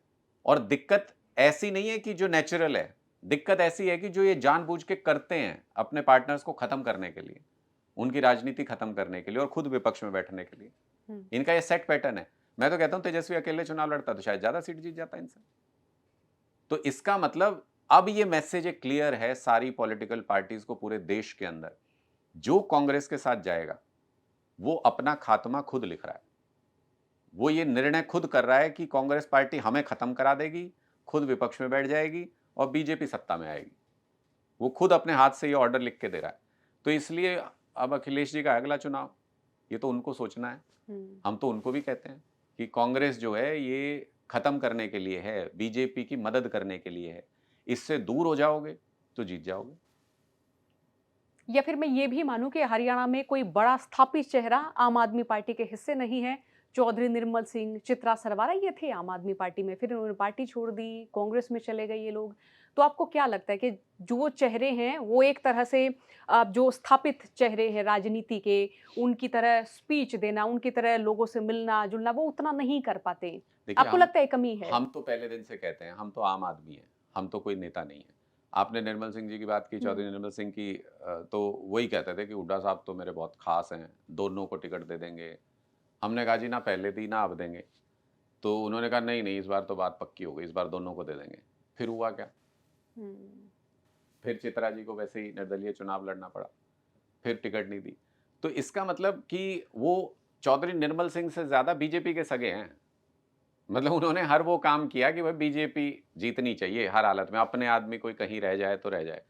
तो ऐसी स्थिति में ये पूरे कॉम्प्रोमाइज़ सिनेरियो में अगर एक नई पार्टी कोशिश करती है तो उसके लिए स्ट्रगल बहुत मुश्किल होता है। मतलब इसमें मुझे इसको स्वीकार करने में बिल्कुल कोई हर्ज नहीं है कि अगर कोई नई, और आज के सिनेरियो में जब अथाह पैसा भारतीय जनता पार्टी लगाती है, कौन-सा डिस्ट्रिक्ट ऐसा है जहाँ 5 स्टार इनका ऑफिस ना ऑफिस हो ना हो, हाँ। बीजेपी का? मतलब इनसे स्कूल बने नहीं, इनसे कॉलेज बने नहीं, इनसे स्टेडियम बने नहीं, लेकिन ऑफिस इनके चकाचक हैं, 5 स्टार ऑफिस हैं। चुनाव में जितना पैसा बीजेपी आज के दिन में फेंकती है, उसमें किसी नई पार्टी के लिए उभरना, एग्जिस्ट करना इज़ अ चैलेंज इस पूरे सिस्टम में। लेकिन फिर भी हमने अपनी लड़ाई लड़ी और आज के दिन में हमारा सिंबल तो पहुँचा हुआ है ना घर-घर तक। हुँ, हमारा हरियाणा में सिंबल तो पहुँचा हुआ है ना, लोग हमारी बात तो करते हैं ना। ये तो कहते हैं हुँ। कि अगर इनसे गठबंधन कर लेते तो शायद सरकार आ जाती कांग्रेस पार्टी। तो इसका मतलब कहीं न कहीं लोगों के माइंड में ये तो है कि ये जो कर रहे थे ये अच्छे के लिए काम कर रहे थे, या ये ठीक दिशा में आगे बढ़ रहे हैं। जब स्वीकार करेंगे लोग तब सर झुका के उसको हम स्वीकार कर लेंगे। हुँ, ये तो लोगों को निर्णय लेना है, लोकतंत्र में लोग निर्णय लेते हैं। 1 सीट वाले को 100 सीट दे देते हैं, 100 सीट वाले को 1 पे ले आते हैं। ये सब जनता को तय करना है और जैसे-जैसे हम पड़ोसी प्रदेश में पंजाब में जैसे-जैसे हम डिलीवरी कर रहे हैं, जैसे-जैसे काम कर रहे हैं, पंजाब और हरियाणा का नेचर और कल्चर मिलता है। वहाँ भी किसानी है, यहाँ भी किसानी है। हुँ, तो जब लोग ये देखते हैं कि यार इस बार जब बाढ़ आई पंजाब में, तो आम आदमी पार्टी की सरकार ने 20,000 रुपए प्रति एकड़ मुआवज़ा दिया और रिकॉर्ड टाइम में दिया। मतलब 1 महीने के अंदर-अंदर पैसा खाते में किसानों के पहुँच गया, 1 महीने से 40 दिन के अंदर-अंदर। तो हरियाणा का किसान भी तो देखता है, यहाँ पोर्टल-पोर्टल घुमाते रहते हैं, पोर्टल पे अप्लाई करो, आधा किसान का समझ नहीं आए, आधा पोर्टल वाले रिजेक्ट कर दें, बाद में पता चला 5 किसानों को मुआवज़ा मिला। किसी को कुछ मिला, किसी को कुछ मिला। तो ये जो चीज़ें हैं, ये धीरे-धीरे, धीरे-धीरे लोग देखते हैं। जैसे दिल्ली में हम 1% वोट से हार ज़रूर गए चुनाव। आज करा लो चुनाव। आज दिल्ली में क्या स्थिति है? दिल्ली के लोग कहते हैं नहीं यार, अच्छा तब दिल्ली के लोगों ने ये सोचा था कि यार ये बड़ा झगड़ा हो रहा है शायद, और शायद ये अगर बीजेपी की आ जाए दोनों जगह, तो ये सुविधाएँ तो मिल ही रही हैं, मिलती ही रहेंगी। हुँ, अब लोगों को समझ में आ रहा है कि वो सुविधाएँ केजरीवाल की वजह से मिल रही थी। अगर केजरीवाल नहीं है, तो वो सुविधाएँ भी धीरे-धीरे खत्म होंगी और खत्म होनी शुरू हो गई हैं। मोहल्ला क्लिनिक बंद हो गए 200 के आसपास दिल्ली के अंदर। बिजली के लोग कहने लगे कि अब बिल आने लगे हैं, पानी के बिल आने लगे हैं। धीरे-धीरे योजनाओं खत्म कर देंगे। बाबा साहब के नाम पे फ़ोटो लगी होती थी सीएम के पीछे, वो हटाई इन्होंने। फिर बाबा साहब के नाम पे स्कूल बना रखे थे हमने, स्कूल ऑफ एक्सीलेंस, उनका नाम बदला, सीएम श्री कर दिया। तो धीरे-धीरे, धीरे-धीरे करके अब लोगों को समझ में आ रहा है, पावर कट कभी लगता नहीं था दिल्ली में। इस बार कितने पावर कट लगे थे गर्मी में। तो अब लोगों को समझ में आ रहा है कि भाई गलतफ़हमी थी हमारी। ये जो हमें मिल गया ये पक्का नहीं है हमारा, ये केजरीवाल की वजह से था। या फिर मैं ये भी मानूँ सर कि पहले परवेश वर्मा जी को सीएम बनाया जाएगा, इस तरह की काफ़ी सारी हमने चीज़ें देखी या फिर हम ये कहें कि इस तरह का परसेप्शन सोशल मीडिया पर भी बन गया था। तो या फिर हम ये माने कि एक जो तबका है, जो दिल्ली की जो देहात बेल्ट है, उसने बड़े बढ़-चढ़ के बीजेपी के हिस्से अपना वोट दिया। देखो मैं तो खुल के एक बात कहता हूँ कि जिस बीजेपी ने जो किसान समाज है उसके ऊपर इतना अत्याचार किया, 1 साल तक दिल्ली के लोगों ने देखा नहीं सड़कों पे किस हुँ, तरीके से। मैं जब दिल्ली के चुनाव में जाता था तब भी कहता था दिल्ली देहात में जाके।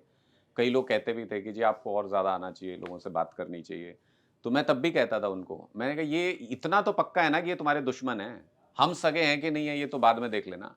पर इनका तो पता है ना, जिसने 750 शहादत ले ली, जिसने आपके किसान समाज को 1 साल सड़क पे बिठा के रखा, जिसने इतना अत्याचार किया और फिर भी नहीं मानने को तैयार थे, फिर भी मानने को तैयार नहीं थे। तो इसका मतलब कि ये तो दुश्मन है, इस बात को जान लो। तो वही है कि चौधरी छोटूराम जी यही तो कहते थे कि भई जाट जाट रे जाट, एक तो बोलना सीख ले और दूसरा अपना दुश्मन पहचान ले। तो वो जाट समाज को नहीं, वो बेसिकली किसान समाज को एड्रेस करते थे उसके ज़रिए। हुँ, तो उनका कहना ये था कि भई एक तो अपनी बात कहना सीख लो, वो तो सीख गए हमारे लोग, वो तो बोलते हैं, मुखर होके बोलते हैं। वो स्वाभिमान है किसान कौम के अंदर। और दूसरा कि अपना दुश्मन तो पहचानो, तुम्हारे साथ बैठ के तुम्हें खत्म कर रहा है, वो दुश्मन तो पहचानो। तो मुझे लगता है कि अब दिल्ली के देहात के लोग भी सोच रहे होंगे, अब वो भी क्या क्या मिला इस चुनाव के बाद, मतलब ना उनको वो जो सपने दिखाए जा रहे थे, ना उनको सीएम कैंडिडेट कोई मिला, ना उनको कोई ढंग से उनको कोई सुविधा मिली, ना उनके लिए कोई किसानों के लिए कुछ एक्स्ट्रा ऑर्डिनरी कर दिया हो, ऐसा कुछ हुआ, ना उनके किसी भी योजना पे जिस पे कहते थे कि हाँ जी ये मान लो, वो मान लो, किसी चीज़ पे हाँ नहीं करी। तो क्या मिला? आज समाज भी जब इंट्रोस्पेक्ट करता होगा, जब लोग दिल्ली देहात के सोचते होंगे, वो भी धीरे-धीरे ये कह रहे हैं कि नहीं यार इससे अच्छा तो केजरीवाल याद आता है अब उनको। सर, ये किसान आंदोलन का सेकंड पार्ट हुआ, जगजीत सिंह डल्लेवाल, सरवन सिंह पंधेरी आए और ये शंभू बॉर्डर पर बैठे रहे। अब उस दौरान भी आम आदमी पार्टी को घेरा जा रहा था कि जी भगवंत सरकार क्या कर रही है, देखिए किसान तो दोबारा आ रहे हैं। वो एक अलग बात है कि वो हरियाणा से दिल्ली नहीं पहुंच पाए, इस पर आप क्या कहेंगे? देखिए, भगवंत सरकार को क्या करना था उसमें, मुझे बताओ। उनसे थोड़ी मांग थी, उनसे क्या मांग थी? मांग तो केंद्र से मांग थी। तो हाँ, केंद्र हाँ। से थी। और किसान बैठे थे हरियाणा पंजाब के बॉर्डर पे। जो भी अत्याचार किया हरियाणा की पुलिस ने किया। हम तो पहले भी किसानों के साथ थे, हम आज भी किसानों के साथ हैं, चाहे वो हरियाणा का है चाहे पंजाब का है। किसान कौम आपको, मतलब आपको अनाज पैदा करके देते हैं, तो इतनी तो शर्म करो यार। जिसका खाना रोज खा रहे हो उसकी तो मदद करोगे ही, उसके खिलाफ थोड़ी जाओगे। बीजेपी में तो वो शर्म भी नहीं बची आज के दिन में। तो निश्चित तौर पे उसमें हमारी कोई भूमिका नहीं थी। हम तो जो सुविधा दे सकते थे, जितने समय तक दे सकते थे, हमने तो एड्रेस किया उस चीज को। लेकिन सवाल केंद्र से, मुद्दे केंद्र के साथ, नुकसान स्टेट का, मतलब वो तो आपकी बात सुन नहीं रहे, ना वहां जाने दिया जा रहा आपको। तो हमने तो जब मुझे लगता है भगवंत मान जी तो जब यहाँ भी दिल्ली में भी कोई मीटिंग हुई तो वो तो कहते थे अपने किसानों को कि भाई मैं तो तुम्हारा वकील हूँ, मैं तो वहां मीटिंग में भी जाऊंगा तो तुम्हारी बात बोलूंगा। तो हमारा कोई क्लैश नहीं किसानों के साथ किसी तरीके का। और हम तो मुझे लगता है कि इतनी सेंसिटिव सरकार है इस मामले में कि अभी हम कोई योजना लेके आए थे पंजाब में पीछे, जिसमें उसको लेके कि लैंड पूलिंग को लेके कि किसान अगर व्यापार में हिस्सेदारी करना चाहता है तो वो आए, वो अपनी जमीन दे, उसको हिस्सेदारी देंगे बाकायदा डेवलप्ड जमीन के अंदर। किसान संगठनों ने कहा नहीं नहीं ये हमारे लिए ठीक नहीं है। तो हमने तो सहर्ष स्वीकार किया उस चीज को। मान साहब ने तो इमीडिएटली कहा कि ठीक है, आपको ही नहीं पसंद तो आप ही के लिए ला रहे थे, वापस लेते हैं। हम थोड़ी किसान कानूनों की तरह कि नहीं तुम्हें पसंद करना पड़ेगा, तुम्हारे लिए ला रहे हैं कानून। जबरदस्ती थोड़ी है। आप किसी के लिए अच्छा करना चाह रहे हो, उसको पसंद आए तो बहुत अच्छा, नहीं पसंद आए तो हमें क्यों करना है? हमारा कोई सेल्फ इंटरेस्ट थोड़ी है, हमें थोड़ी उससे कुछ पैसा कमाना था। तो इसको किसानों ने बहुत अच्छे तरीके से वहां समझा भी कि देखो यार कितनी अच्छी सरकार है, इन्होंने तुरंत माना। वही लैंड पूलिंग पॉलिसी, उससे भी बदतर भूमि अधिग्रहण पॉलिसी हरियाणा के अंदर लाए। 35,000 एकड़ जमीन हरियाणा में अधिग्रहित कर रही है बीजेपी की सरकार। कोई बोल रहा है? हुड्डा साहब बोले? आंदोलन किया सड़क के ऊपर, संघर्ष किया, कोई सवाल उठाया? नहीं। ना ये वापस लेंगे। मैं आज कह रहा हूं, किसानों ने कुछ जगह पे विरोध किया, उन्होंने कहा कि हमें नहीं पसंद है ये वापस भी नहीं लेंगे, क्योंकि इनको किसानों से सरोकार नहीं है। तो ये सारी चीजें हैं जो साफ तौर पे बताती हैं और लोगों को भी सोचने पे विवश करती हैं कि लड़ाई इतनी आसान नहीं रहने वाली है। आज के दिन बीजेपी जिस स्टेज में है, जिस मेंटल स्टेट में है, उसमें लड़ाई आसान नहीं रहने वाली है। संघर्ष बहुत, जब किसानों को अपनी एक जायज मांग बनवाने के लिए 1 साल सड़क पे बैठना पड़ा, तो फिर और लड़ाई जो आगे है वो और भी बड़ी होने वाली है। वो संघर्ष बहुत लंबा चलने वाला है। लोगों को सोचना पड़ेगा कि वो कब तक बर्दाश्त करेंगे। लेकिन हरियाणा के बाशिंदों की 3 वजह कहूंगी मैं, इन 3 वजहों से पंजाब सरकार से बड़ी रुसवाई रहती है। पहली तो एक जी पानी रोक दिया मान साहब ने, और भाखड़ा नंगल डैम पे जाके भी बैठ गए थे, तब भी बोले पानी नहीं देऊंगा हरियाणा ने। दूसरी बात है SYL का फैसला नहीं हो रहा। तीसरी बात है चंडीगढ़, हरियाणा वाले बोलते जी मारा है, चंडीगढ़ पर पंजाब वाले बोलते जी ये तो मतलब साडा है। देखो, अब आप एक चीज बताओ कि हरियाणा और पंजाब आपस में लड़ते रहे, हाँ। इसमें किसका फायदा है? नेताओं का। नेताओं का। और जो पार्टियां इन मुद्दों को उठाती हैं वो दोनों तरफ सरकारें चला चुकी हैं। देखो कितने गजब की बात है।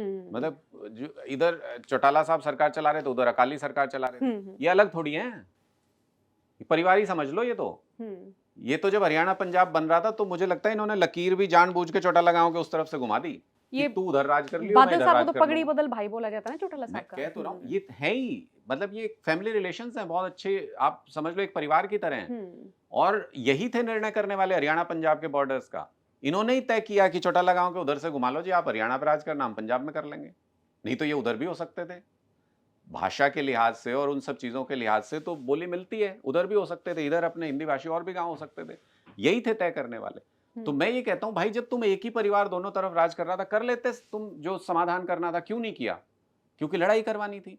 जब तक लड़ाई नहीं करवाओगे, जब तक आप हिंदू मुस्लिम नहीं कराओगे, जब तक जाट नॉन जाट नहीं कराओगे, जब तक आप SYL नहीं कराओगे, हरियाणा पंजाब को नहीं लड़ाओगे, तब तक आप मुद्दों के आधार पे वोट मांगना पड़ेगा ना। फिर तो आपको काम करने पड़ेंगे। और काम नहीं करना तो क्या तरीका है? बीजेपी 5 साल कुछ काम नहीं करती। लेकिन आम आदमी पार्टी का क्या टेक है सर इस पे? नहीं, क्योंकि हमारा बार-बार ये मैं देख रही हूँ कि इन 5 सालों में अब ये मुद्दे गहराए रहे और आगे आप देखोगे ना कि 2-3 महीने बाद फिर दोबारा आ जाते हैं जब ये जब ये वाले चुनाव मसले आएगा हैं। तब ये मुद्दे आएंगे। जब जब हुँ। चुनाव आएगा तो इनका तब क्यों ये नहीं मुद्दे आएंगे। समाधान हो रहा? इसका समाधान कौन करेगा? अभी आपने हाल में निर्णय हुँ, सुना कि केंद्र ने क्या कहा? मतलब 2 भाइयों की अगर लड़ाई हो गई, मैं कई बार ये बात कहता हुँ, हूँ कि 2 भाइयों की लड़ाई हो गई। आप ये बताओ उसका समझौता कौन कराएगा? बाप बीच में बैठे बिना लड़ाई खत्म हो जाएगी? हुँ, फैसला तो उसको करना है। अब केंद्र और राज्यों के परिप्रेक्ष्य में इसको देख लो, 2 राज्यों की अगर लड़ाई हो गई, कौन समझौता करा सकता है? केंद्र। अब केंद्र का लेटेस्ट स्टेटमेंट क्या है? कि भाई आपस में निपट लो, हुँ, हम बीच में नहीं है। क्यों भाई? इसका मतलब आप लड़वा के तमाशा देखना चाहते हो। अरविंद केजरीवाल जी ने ऑन रिकॉर्ड कितनी बार कहा हुआ है कि मोदी जी आपके पास अगर समाधान नहीं है 15 मिनट हमें दे दो, हमारे साथ बैठ जाओ, हो सकता है समाधान निकल आए। वो 15 मिनट आज तक नहीं दिए। बार बार कहा हुआ है कि आप इस मीटिंग में तो आओ जिसमें दोनों प्रदेश के सीएम बैठे हों, क्या पता आपकी शर्म हो जाए, क्या पता कोई निर्णय हो जाए। आते नहीं मोदी जी इसमें।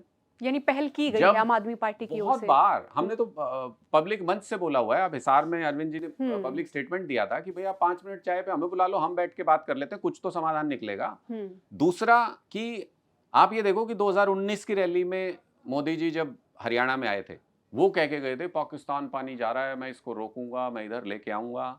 अब बाद में इन्होंने कहा कि भाई हमने रोक दिया पाकिस्तान का ऑपरेशन सारा पानी। सिंदूर के दौरान, हाँ। हाँ, उसके बाद इन्होंने कहा हमने रोक दिया सारा पानी। आज भी रुका हुआ है कि दे दिया वापस, किसी ने पता किया? वो आज भी रुका हुआ है कि क्योंकि पानी तो रुक नहीं सकता ना। हुँ, हुँ, अगर पानी रुका हुआ है इतने महीनों से, बहुत सारा इकट्ठा हो गया होगा अपने पास, तो कहाँ लेके जाएंगे? दे दें, पंजाब को भी मिल जाएगा, उनका भी कम हो रहा है, हरियाणा को भी मिल जाएगा, हमारा भी कम है, राजस्थान को भी मिल जाएगा, दिल्ली को भी मिल जाएगा। क्या रोक रहा है उनको देने से?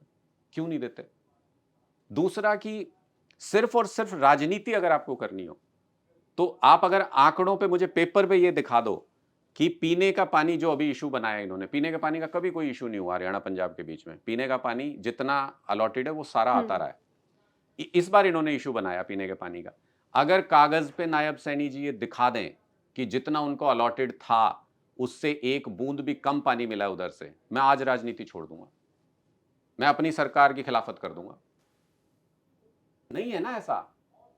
आप पहले आपको बार बार कोई स्टेट एक बताता रहे कि भाई आप पीने का पानी जो है आप अपनी लिमिट से ज्यादा कंज्यूम कर रहे हो, ये जो तय समय है। मान लो कि मैंने किराए पे ले रखा है एक घर 11 महीने के लिए, और मैं उसको मैं पहले से ही किराया उसका डबल 2-2 महीने का 3-3 महीने का लेना शुरू कर दूं, और फिर लास्ट में कहूँ ये किराएदार किराया नहीं दे रहा। वो भाई तुम ले चुके 11 महीने का पूरा किराया।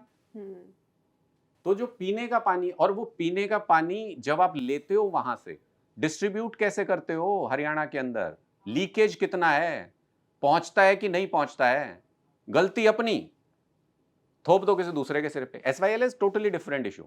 एसवाईएल अलग इशू है, ये पीने के पानी की बात कर रहा हूं। हुँ, हुँ। इस बार इन्होंने पीने के पानी का इशू बनाया जो इनको पूरा मिला, उसके बाद ये कहते आप नहीं पहुंचा पाए हरियाणा के लोगों तक, आपका फेलियर है। डिस्ट्रीब्यूट आप ठीक से नहीं कर पाए, लीकेज हरियाणा या दिल्ली के अंदर भी होता था। दिल्ली के अंदर पहले हर सरकार ने ये कहा है कि जी पानी नहीं पूरा हो रहा, पानी नहीं पूरा हो रहा, पानी नहीं पूरा हो रहा।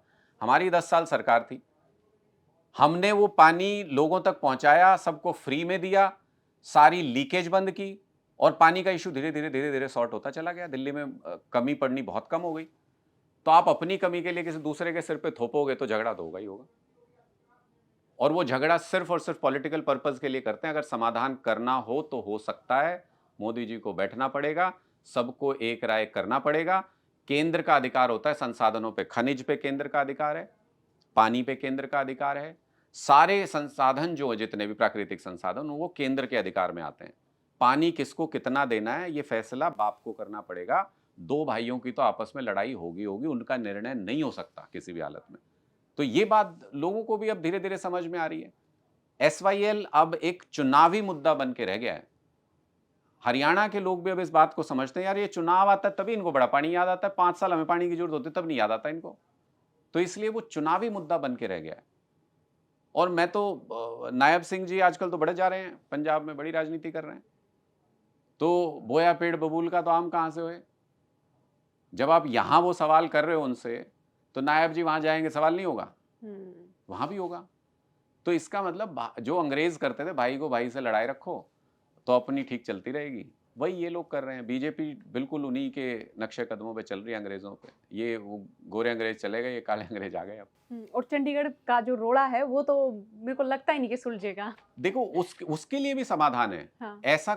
ऐसा सिर्फ और सिर्फ हमारे साथ हरियाणा और पंजाब के साथ नहीं हुआ, आंध्र प्रदेश भी तो बना ना। आंध्र प्रदेश से तेलंगाना अलग हुआ। तो एक समय सीमा के अंदर बात करके आपस में निर्णय करके उन चीजों को सुलझाया जा सकता है। पर अगर किसी की सुलझाने की नीयत हो तो नायब सिंह जी तो इतने खम ठोकते थे, हम तो नई विधानसभा बनाएंगे, नया प्लॉट ले लिया केंद्र सरकार ने, इनकी वो भी मना कर दिया वहां पे। तो अगर आप कंस्ट्रक्टिव पॉलिटिक्स करके और समाधान की तरफ नहीं बढ़ोगे, चुनाव तक तो ठीक है, मुझे समझ में आता है भाई, चुनाव में आपको भी वोट चाहिए, हमें वोट चाहिए, हम कुछ कहते हैं आप कुछ कहते हो। जब चुनाव में जनता ने मैंडेट दे दिया, किसी को जिता दिया, फिर क्या दुश्मनी निकाल रहे हो? फिर बैठो टेबल पे बात करो, उसका समाधान करो। इंडिया गठबंधन की क्या परिस्थिति है सर फिलहाल? हम माने कि ये क्या है, नहीं है, क्या स्थिति है? देखिए, मुझे लगता है कि इंडिया गठबंधन एक मकसद के लिए लोकसभा चुनाव में बनाया गया था और उस वक्त अपने मकसद में कामयाब रहा। अगर कांग्रेस कंस्ट्रक्टिव भूमिका निभाती और एक्चुअल में अगर वो बीजेपी को हराना चाहते तो इससे भी बेहतर नतीजे हो सकते थे। इंडिया गठबंधन पूरे देश में बीजेपी की सरकारों को बदल सकता था, लेकिन कांग्रेस चाहती नहीं। मतलब जिसको आपने सेनापति चुनाव अपनी सेना का और वही ना चाहे कि जीतना है ये युद्ध, तो कैसे जीतोगे? तो अब उस गठबंधन का कोई अस्तित्व नहीं है। वो एक लोकसभा चुनाव के लिए बनाया था और उस वक्त बनाया था जब बीजेपी कहती थी 400 सीट लाके संविधान बदल देंगे, 400 सीट लाके संविधान बदल देंगे। बदल दिया। दोनों हाथ में बैसाखी पकड़ा दी मोदी जी के। इधर नीतीश जी, उधर चंद्रबाबू जी। ज्यादा तेज गिरेंगे, औंधे मुंह गिरेंगे, ज्यादा तेज चलेंगे तो ये हुआ इंडिया गठबंधन की वजह से। जो हमने कहा था कम पूरा बहुमत नहीं आने देंगे, नहीं आने दिया, लोगों ने उस पर अंकुश लगाया। इसका मतलब कॉन्सेप्ट सही था, कांग्रेस की नीयत सही नहीं है। केजरीवाल साहब जेल गए, अब बाहर आ चुके हैं और ज्यादातर वो पंजाब में दिख रहे हैं इस समय। अब आप क्या इस पूरे परिप्रेक्ष्य को देख रहे हैं कि वो उस समय जेल गए जब हरियाणा में चुनाव भी थे, बाहर भी उस समय आते हैं, तो आप इसको किस तरह से देख रहे हैं कि क्या दोबारा कॉल आएगी कि जी आपको अब तो दोबारा आना पड़ेगा जेल में? चुनाव आने दो। पक्का? चुनाव आने दो नजदीक। जब बीजेपी परेशान होती है तो बीजेपी यही करती है, क्योंकि वो सीधी लड़ाई में नहीं जीत सकते। उनको ये पता है और पूरे देश में एक बात की तो चर्चा है कि अगर बीजेपी को कोई हरा सकता है और बीजेपी को उनके ग्राउंड पे, उनके पिच पे कोई मात दे सकता है तो वो केजरीवाल है। जो उनसे उनसे तेज सोचता है, जो उनसे तेज एक्ट करता है, वो केजरीवाल है। तो इसलिए वो चुनाव में नहीं जीत सकते अरविंद केजरीवाल से। अगर दिल्ली में भी फेयर चुनाव कराते तो हारते इस बार भी। 5 साल तक पैसा रोक के रखना, सीवर तक साफ नहीं होने देना, नालियां नहीं साफ होने देना, छोटे छोटे काम नहीं होने देना, हर ग्रांट रोक लेना, मतलब सीएम के आदेशों को पलट देना, पुलिस हमारे पास है नहीं, एंटी करप्शन हमसे ले लेना, मतलब सब कुछ करने के बाद भी क्या कर पाई बीजेपी? 1% वोट ज्यादा मिला हमसे, 1%। सब कुछ करने के बाद लोग कहते हैं वोटर लिस्ट में छेड़छाड़ करी, हाँ करी, हमने तो सबूत दिखाए, सामने दिखाए। लोग कहते हैं मशीनों में भी गड़बड़ करते हैं, लोग कहते हैं इन्होंने सारा प्रशासन, एलजी पैलजी सब कुछ इस्तेमाल कर लिया इन्होंने, लेकिन उसके बावजूद 1% वोट का अंतर रहा। तो ये एक ऐसी लड़ाई थी, ऐसी फाइट थी जो बहुत मजबूती से लड़ी गई थी। आने वाले चुनाव भी ऐसे ही लड़ेंगे। तो केजरीवाल साहब क्यों हार गए? वो हारे इसीलिए, अब 1.5 लाख वोट थे केजरीवाल जी की कॉन्स्टिट्यूंसी में, नई दिल्ली कॉन्स्टिट्यूंसी में, छोटी सी कॉन्स्टिट्यूंसी थी। 1.5 लाख में से 50,000 वोट काट दिए इन्होंने। तो उस समय आम आदमी पार्टी वाले क्या कर रहे थे? क्या उनकी नजरें थी क्या उस समय? हाँ, हमने चुनाव आयोग को बोला, हमने चिट्ठी लिखी, हमने तो अरविंद केजरीवाल जी ने 100 लोग लाके बिठा दिए जिनके वोट कट गए थे, ये कह के कि ये मर गए हैं। वो बोला जी मैं तो जिंदा हूं, मेरा वोट करो। ये सब करने के हमने बताया कि इनके सांसदों के घर में 30-30, 35-35 वोट बनवा रहे हैं, आपको याद होगा, हमने उस वक्त ये मुद्दा उठाया। लेकिन क्या हुआ? वो वोट फिर भी बने। चुनाव आयोग आपने अपनी कठपुतली बिठा लिया, उसके रेफरी आपने अपना बना लिया, तो रेफरी की मर्जी, जब मर्जी सीटी बजाएगा, जब मर्जी नहीं बजाएगा। तो वो सब करने के बाद भी मैं ये कह रहा हूं, सारा प्रशासन, चुनाव आयोग, सारा तंत्र, पूरा मीडिया, सब कुछ इस्तेमाल करने के बाद भी क्या कर पाए? 1% वोट का अंतर ला पाए। तो अगर ये नहीं होता और फेयर चुनाव होता, 1 सीट नहीं आनी थी इनकी। और ये सब करने के बाद भी आज चुनाव करा लो, 1 सीट नहीं आएगी 70 में से। तो इसका मतलब कि अगर आप अच्छे से चुनाव लड़ो तो मुकाबला बीजेपी का किया जा सकता है। गुजरात के अंदर बीजेपी को अपनी पूरी कैबिनेट क्यों बदलनी पड़ी? एक बाई इलेक्शन 17,000 वोट से हमारा गोपाल इटालिया वहां पे जीता, एक बाई इलेक्शन, कान खड़े हो गए बीजेपी के। 17,000 वोट के मार्जिन से गुजरात स्टेट में जहां से मोदी जी आते हैं, जहां 35 साल से राज है बीजेपी का, पूरी कैबिनेट जिस सीट पे चुनाव लड़ रही थी, वहां 17,000 के मार्जिन से आम आदमी पार्टी चुनाव जीत जाए, आप समझ सकते हो ग्राउंड पे क्या हालत है आज के दिन में। तो गुजरात के अंदर एकदम से कान खड़े हुए बीजेपी के, सारी कैबिनेट बदल दी कि नहीं नहीं ये तो गड़बड़ हो गया मामला, लेकिन फिर भी कुछ काबू नहीं आएगा। गुजरात में भी लोग समझ रहे हैं अब इस बात को कि कांग्रेस और बीजेपी की सेटिंग चल रही थी। उस सेटिंग को समझते ही आज आप देख लो गुजरात में क्या सिनेरियो है, सारे लोग आम आदमी पार्टी ज्वाइन कर रहे हैं, किसान देख लो आप, मजदूर वर्ग देख लो आप, गांव के लोग, पंचायतें, सब आम आदमी पार्टी ज्वाइन कर रहे हैं और हर जाति का व्यक्ति आम आदमी पार्टी ज्वाइन कर रहा है। आदिवासियों की हजारों हजार की बड़ी सभाएं हो रही हैं। क्यों? बस इतनी सी बात समझ में आ गई, अरे यार किस पे दांव लगा रहे थे, तो बीजेपी के साथ मिले हुए हैं कांग्रेस वाले। अब उनको पता चल गया कौन सही फाइट दे सकता है, तो सारे उनके साथ खड़े हो गए। यही बात जहां जहां समझ में आती जाएगी। मुझे हमेशा लगता है कि मैसेज और मैसेंजर, ये दो चीज जब क्लब हो जाती हैं तो वोट में कन्वर्ट हो जाता है फिर आपकी बात। तो हमारा मैसेज तो क्लियर है, पूरे देश को पता है, हम अच्छे स्कूल बना सकते हैं, अच्छे अस्पताल बना सकते हैं, हम बिजली पानी मुफ्त दे सकते हैं, हम मूलभूत सुविधाएं दे सकते हैं लोगों को, घर पे सरकार ला सकते हैं, ये पूरे देश को पता है। जिस जिस स्टेट में हमारा मैसेंजर क्लियर होता जाएगा कि ये अच्छे वक्त हैं, अब गुजरात में हमें हर जाति हर वर्ग में हमारा नेता है, तो जहां जहां ये होता चला जाएगा वहां वहां सरकारें बदल जाएंगी, क्योंकि लोग तो यही चीज चाहते हैं, इसीलिए सरकार चुनते हैं। रेखा गुप्ता जी ठीक काम कर रही हैं? हाँ, रेखा गुप्ता जी बिल्कुल सही काम कर रही हैं। रोज सुबह छत पे चढ़ती हैं रेखा गुप्ता जी और पोल्यूशन की तरफ देख के कहती हैं, भाई तुझे जाना पड़ेगा, भाई तुझे तो जाना पड़ेगा, ऐसे काम नहीं चल पाएगा, तुझे जाना पड़ेगा। और ऐसा कर करके देखो कितना कम कर दिया उन्होंने पोल्यूशन। तो रेखा गुप्ता जी तो बहुत, वो कूड़े पे को भी ऐसे ही करती हैं। तो ये जो उन्होंने फार्मूला इजाद किया है रेखा गुप्ता जी ने, ये कमाल का फार्मूला। इसमें ना तो कोई रिसोर्सेज लगते, ना किसी अफसर को कोई योजना बनानी, ना कुछ कैबिनेट ने पास करना। अपना कूड़े के ढेर के पास खड़े हो जाओ, भाई कूड़े तुझे तो जाना पड़ेगा, तुझे तो जाना पड़ेगा। नाली के पास खड़े हो जाओ, भाई नाली तुझे तो साफ होना पड़ेगा, तुझे साफ होना है। ये एक फार्मूला रेखा जी ने निकाला है, मुझे लगता है सही काम कर रहा है बीजेपी के लिए। चुनाव करा के देखे बीजेपी। लेकिन उनके सीएम बनने से पहले शायद किसी ने सोचा था कि सीएम चेहरा यही होंगी? आपने राजस्थान में सोचा था सीएम चेहरा ही होगा? नहीं। आपने मध्य प्रदेश में सोचा था सीएम नहीं, चेहरा ही हरियाणा होगा? में भी नहीं सोचा था। लेकिन अगर सीएम चेहरा कोई मजबूत दे दिया, अगर कोई ऐसा व्यक्ति दे दिया जिसकी जमीन पे पकड़ है, फिर मोदी जी और अमित शाह के लिए चैलेंज नहीं हो जाएगा? दिक्कत हो जाएगी उनको।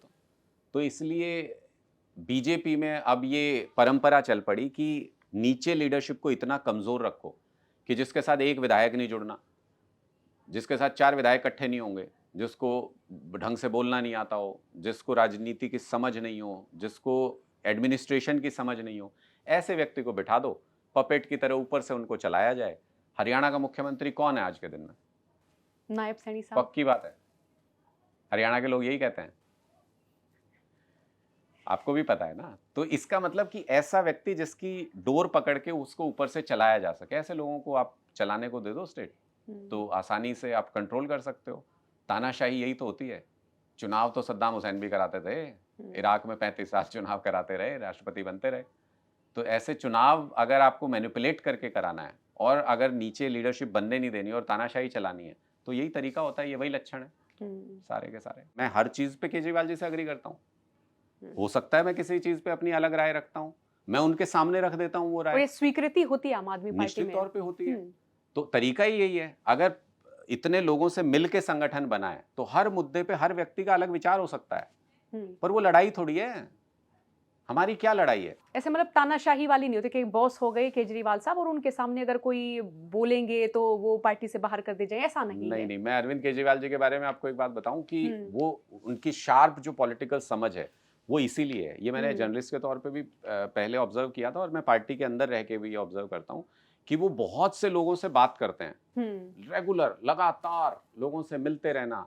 आज भी लोग कहेंगे कि केजरीवाल जी कहाँ है, उतना पॉलिटिकली एक्टिव नहीं है, इलाज ढूंढ रहे हैं बीजेपी का, कर रहे हैं, चिंता ना करो आएंगे। तो वो सबसे मिलते रहते हैं अभी भी, कभी किसी स्टेट के लीडरशिप से, कभी किसी से, कभी कार्यकर्ताओं को बुला लिया, सबसे मिलते रहते हैं, उनसे आइडियाज सुनते हैं, उससे अपना विचार बनाते हैं। मतलब घर का कोई मुखिया तो होगा ना, निर्णय तो वही लेगा, लेकिन सबकी राय शुमारी करने के बाद। और इसीलिए शायद उनके जो पॉलिटिकल डिसीजंस होते हैं वो वही होते हैं जो नीचे आदमी सोच रहा है, वो वही भाषा बोलते हैं जो नीचे सुनना चाहता है व्यक्ति।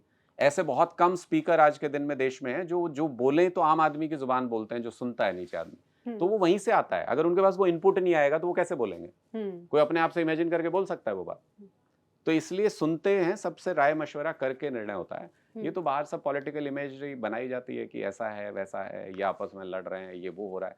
हमारे यहाँ कोई लड़ाई नहीं है। आम आदमी पार्टी में कोई ऐसे संसाधन नहीं है जिनके लिए लड़ा जाए, कोई ऐसा पैसा नहीं बनाता कोई जिसके लिए लड़ा जाए, कोई जायदाद की लड़ाई नहीं है, कोई पॉलिटिकल किसी के ये नहीं है कि इस परिवार में ही बटेगी ये चीज, उसके लिए लड़ाई चल रही हो, ये सब चीजें हैं ही नहीं। आम आदमी पार्टी में तो इस बात का तो संघर्ष हो सकता है कि मैं ज्यादा करूंगा, मैं ज्यादा करूंगा, मैं ये भी करना चाहता हूं, मैं वो भी करना चाहता हूं, हम सेवा ज्यादा करना चाहते हैं, ये तो लड़ाई हो सकती है। कंपटीशन है, ये लड़ाई नहीं कहते इसको। तो ये कंपटीशन हो सकता है कि सेवा के लिए, और तो कोई लड़ाई आम आदमी एक सर पार्टी में आरोप ये भी लगता है कि आम आदमी पार्टी में राज्यसभा सीट उनको मिलते या तो जो सेलिब्रिटी हो वो, या फिर जो आर्थिक तौर पर मजबूत हो वो। सुशील गुप्ता साहब को लेकर भी एक सवाल पूछा जाता है कि उन्होंने शायद इतने करोड़ दिए और फिर वो सांसद बने। देखिए, हैं तो सब समाज का हिस्सा। मुझे ये लगता है कि आप अमीर और गरीब से ये परिभाषित नहीं कर सकते कि अच्छा है या बुरा है। मेहनत करके भी लोग कमाते हैं। तो अमीर और गरीब से अच्छे बुरे की परिभाषा नहीं होती, वो अमीर और गरीब बने कैसे हैं उससे अच्छे बुरे की परिभाषा होती है। अब अगर कोई मतलब मोदी जी को रिश्वत देके अगर कोई बड़ा सा टेंडर लेके और अगर उसने पैसा कमाया है तो उसको तो आप ये कह सकते हो कि यार इसने लोगों के हित के साथ गड़बड़ करी है। अब हमारे सांसदों के बारे में आपको कितने जितने को उतने उदाहरण दे सकता हूँ। हमारे सांसदों के बारे में कहा जाता है कि ये बहुत अमीर हैं, बिजनेसमैन हैं। जैसे अभी गुप्ता जी को बनाया वहाँ पे पंजाब में, तो बोले कि ये तो जी बहुत बड़े ग्रुप के मालिक हैं, ट्राइडेंट ग्रुप के, तो बिजनेसमैन है। तो बिजनेसमैन है तो 10,000 नौकरी भी तो दे रहे हैं, और बिजनेसमैन है तो 2,000 करोड़ का इन्वेस्टमेंट भी तो किया पंजाब में। उनका अपना महत्व है, उनका अपना रोल है, हर तरीके के लोग हैं। अब संजय सिंह जी को राज्यसभा भेजा हुआ है। संजय सिंह जी कोई बिरला खानदान से हैं, कोई करोड़पति व्यक्ति हैं? संजय सिंह जी सड़क पे संघर्ष कर करके यहां तक पहुंचे हैं। तो ये तो एक रेनबो है, तरह तरह के लोग हैं, अलग अलग प्रोफेशन से आए हुए लोग हैं। उसमें सब होंगे, क्यों नहीं होंगे? बिजनेसमैन क्यों नहीं होंगे? बिजनेसमैन को आप क्या मानते हैं? बिजनेसमैन को लुटेरा मानते हैं इसका मतलब? नहीं, बिजनेस सबके हिस्से अपनी अपनी मेहनत एग्जैक्टली है। तो बिजनेसमैन भी अपना कंट्रीब्यूशन दे रहा है समाज में, वो भी तरक्की में योगदान कर रहा है। तो उनको, मुझे नहीं लगता ये तरीका सही है कि उनको विलेन की तरह ट्रीट किया जाए या ऐसा पोर्ट्रे किया जाए, ये सही नहीं है। सबका अपना अपना वो है, एक तरीके से चार्म है, सबकी अपना अपना कंट्रीब्यूशन है। जो पार्टी के लिए मेहनत करता है या जिससे लगता है समाज के लिए जिसने काम किया है। राज्यसभा देखो, राज्यसभा उच्च सदन है, और यहाँ पे जो परंपरा है या जो कॉन्सेप्ट था इसको बनाने का, वो यही था कि यहाँ अलग अलग फील्ड के एक्सपर्ट लोग पहुंचेंगे ताकि वो पॉलिसी बनाने में मदद कर सकें। जिसको चुन के आना है उसको तो लोग चुनते हैं, वो तो लोकसभा में आता है। राज्यसभा में अपने अपने क्षेत्र में जिसने कामयाबी हासिल की, वहाँ सचिन तेंदुलकर भी गए थे, तो जिसने अपने अपने क्षेत्र में कामयाब, जो बिजनेस में कामयाबी हासिल कर रहा है, उनको भी वहां जाना चाहिए। पॉलिसीज पे बात कैसे होगी वरना? तो इसलिए ये तो आरोप मुझे सही नहीं लगता है, और ये तरीका भी सही नहीं लगता है कि आप किसी को पोर्ट्रे करेंगे बिजनेसमैन तो इसलिए दे दिया। क्यों भाई? उनका कंट्रीब्यूशन नहीं है। एक सर हरियाणा के मैं कहूँ कि नामी चेहरे नवीन जयहिंद कभी आम आदमी पार्टी से जुड़े हुए थे, चुनाव भी लड़े। आपका कभी ऐसा मन करता है कि उनको दोबारा बुलावा भेजा जाए, न्योता दिया जाए आम आदमी पार्टी में आने को? आम आदमी पार्टी में किसी को न्योता नहीं दिया जाता। ये शादी ब्याह नहीं है, ये कोई क्लब नहीं है, ये सेवा का एक माध्यम है। जिसका मन करे आए, जिसका मन, जो सेवा करना चाहता है वो आए, वो साथ जुड़े। ये तो संघर्ष है।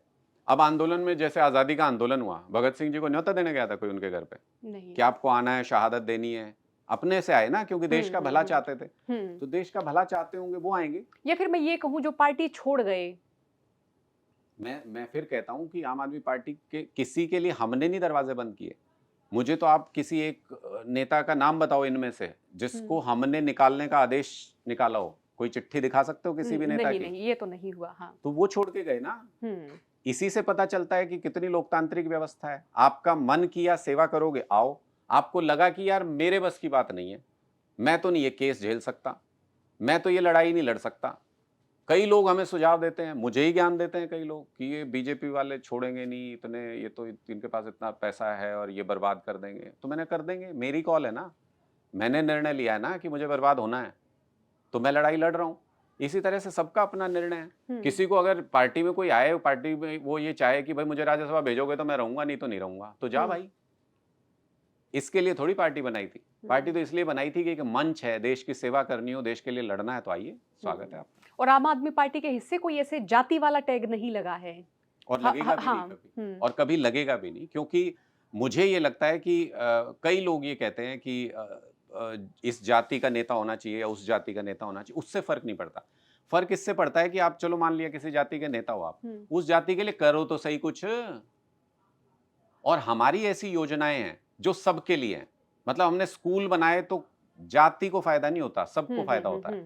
हमने अस्पताल बनाए, सबको फायदा होता है। हमने बिजली मुफ्त की तो हमने कोई अपर क्लास लोअर क्लास नहीं देखा, सबकी बिजली मुफ्त की। पानी मुफ्त किया, सबके लिए किया।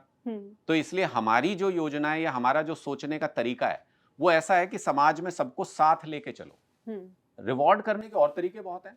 बाबा साहब अंबेडकर का योगदान था, हम मानते हैं कि लोकतंत्र को स्थापित करने में उनका योगदान था, भारत किस दिशा में जाएगा उसमें उनका योगदान था, तो हम उनको अपना आइडियल मानते हैं, फोटो पीछे लगाते हैं। इसी तरह से शहीद भगत सिंह जी को हम मानते हैं कि उन्होंने एक शहादत देके एक एग्जाम्पल पेश किया कि यूथ ऐसे अपना सेक्रीफाइस करके देश के लिए कुर्बानी दे सकता है, उनकी हम फोटो लगाते हैं। वो रिवॉर्ड करने के तरीके अलग हैं। कम्युनिटी को अगर आपको लाना है या किसी व्यक्ति को लाना है तो उसको सम्मान दीजिए, उसकी जो खूबी है उसको सराहिए। लेकिन किसी व्यक्ति के ऊपर टैग क्यों लगाना है कि इसी ने ठेका ले लिया, ये इस जात का नेता है? वो कैसे कर लेगा? जिसको नहीं काम करना वो किसी जाति के लिए नहीं करेगा, और जिसको काम करना है तो सबके लिए करेगा। ये फंडा बिल्कुल क्लियर है, और ये जब जब लोगों ने समझा है तब तब उन्होंने, ऐसे इतने सारे स्टेट हैं जो स्टेट में ना मतलब मुश्किल से 1000 लोग होंगे उस कम्युनिटी के, वो मुख्यमंत्री बनते रहे। तो लोकतंत्र की ये खूबी है, लोग ये देखते हैं कि कौन उनके लिए काम करता है।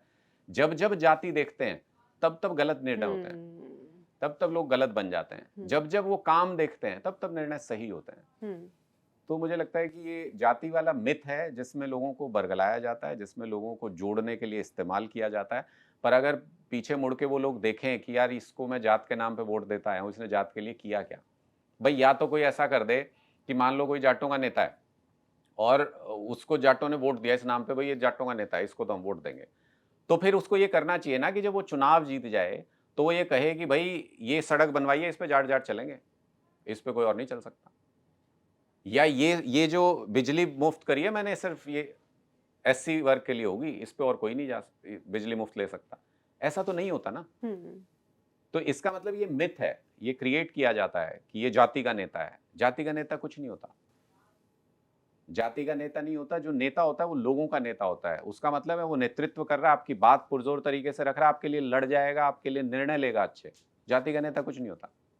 ये बड़ी सुंदर बात कही सर, और बहुत कम पॉलिटिशियंस की जुबान से मैं ऐसी बात सुनती हूँ जो सबके हिस्से की हो, जो सबके लिए स्नेह की हो, सबके लिए समान भाव से हो। और हम मानते हैं इस बात को, मतलब हम पार्टी के अंदर भी हम इसी आइडियल पे काम करते हैं। आप कभी हमारे यहाँ पे, हमने सारे मिथ तोड़े हैं। हमारे यहाँ कैबिनेट डिसीजन जाति के बेस पे नहीं होता, हमारे यहाँ राज्यसभा, हमारे यहाँ कोई पोस्ट डिसीजन जाति के बेस पे नहीं होता। जो काम कर रहा है, जो उस चीज को निभा सकता है, उसके लिए वो निर्णय लिया जाता है। और वो एक मैसेज है कि अब ओपन ग्राउंड है। हम यही तो इसी के खिलाफ तो, डिस्क्रिमिनेशन के खिलाफ तो लड़ते रहे कि मौके नहीं मिलते, मौके नहीं मिलते। यहाँ सबके लिए ओपन है मौका, जो ज्यादा मेहनत कर सकता है वो करे। अब आम आदमी पार्टी का हरियाणा प्लान क्या है सर? देखिए, मुझे लगता है कि हरियाणा के अंदर लोगों ने एक निर्णय स्पष्ट किया है कि बीजेपी सरकार चलाए, कांग्रेस पार्टी विपक्ष की जिम्मेदारी निभाए, और हम एक सामाजिक, एक राजनीतिक संगठन होने के नाते हम जब जब हमारी जरूरत होगी हम लोगों के मुद्दों को उठाते रहेंगे। ये निर्णय लोगों को करना है कि अब अगर उनका पेट भर गया हो हुड्डा जी से, कांग्रेस पार्टी से, तो उनके लिए ऑप्शन तैयार है। हम वो ऑप्शन लोगों को हमेशा देंगे हरियाणा के अंदर भी, कि अगर वो चाहते हैं कि बीजेपी को हटाया जाए सत्ता से, तो एक मजबूत नेतृत्व, एक मजबूत पार्टी जो उनकी आकांक्षाओं पे काम कर सके, वो हम जरूर रखेंगे। आप देखो कि ये अभी जो बास्केटबॉल प्लेयर का हादसा हुआ हाल ही और में, एक अमन बहादुर करके थे, 2 बास्केटबॉल के आपके नेशनल प्लेयर, इतने शानदार बच्चे और इतनी कम उम्र में किस लिए मर जाते हैं, आप सोच के देखो। मतलब हम और मान साहब पहले दिन शाम को यही देख रहे थे, वो उसका वीडियो देखा, मान साहब बोले यार मुझे जाना है यहाँ। तो वो क्योंकि उनका स्पोर्ट्स में काफ़ी इंटरेस्ट है, वो बोले कि यार मुझे जाना है यहाँ पे, इस बच्चे के घर पे जाके आना है। ये नायब सिंह जी तो अभी तक नहीं गए उसके घर पे। मतलब हम और चीजों में तो हरियाणा, पंजाब, SYL ये वो मुद्दा कर देते हैं। ये भी तो सोचो कि पंजाब का मुख्यमंत्री उठ के आ गया अपने स्टेट से तुम्हारे प्लेयर की डेथ पे तुम्हारे परिवार से सांत्वना देने। नायब सिंह जी को शर्म नहीं आई, वो अब तक नहीं गए, उनके आने के बाद भी नहीं गए। वो इवेंट करते घूम रहे हैं, वो प्रचार करते घूम रहे हैं प्राइवेट कंपनियों का, वहां नहीं गए। और जाएंगे किस मुंह से?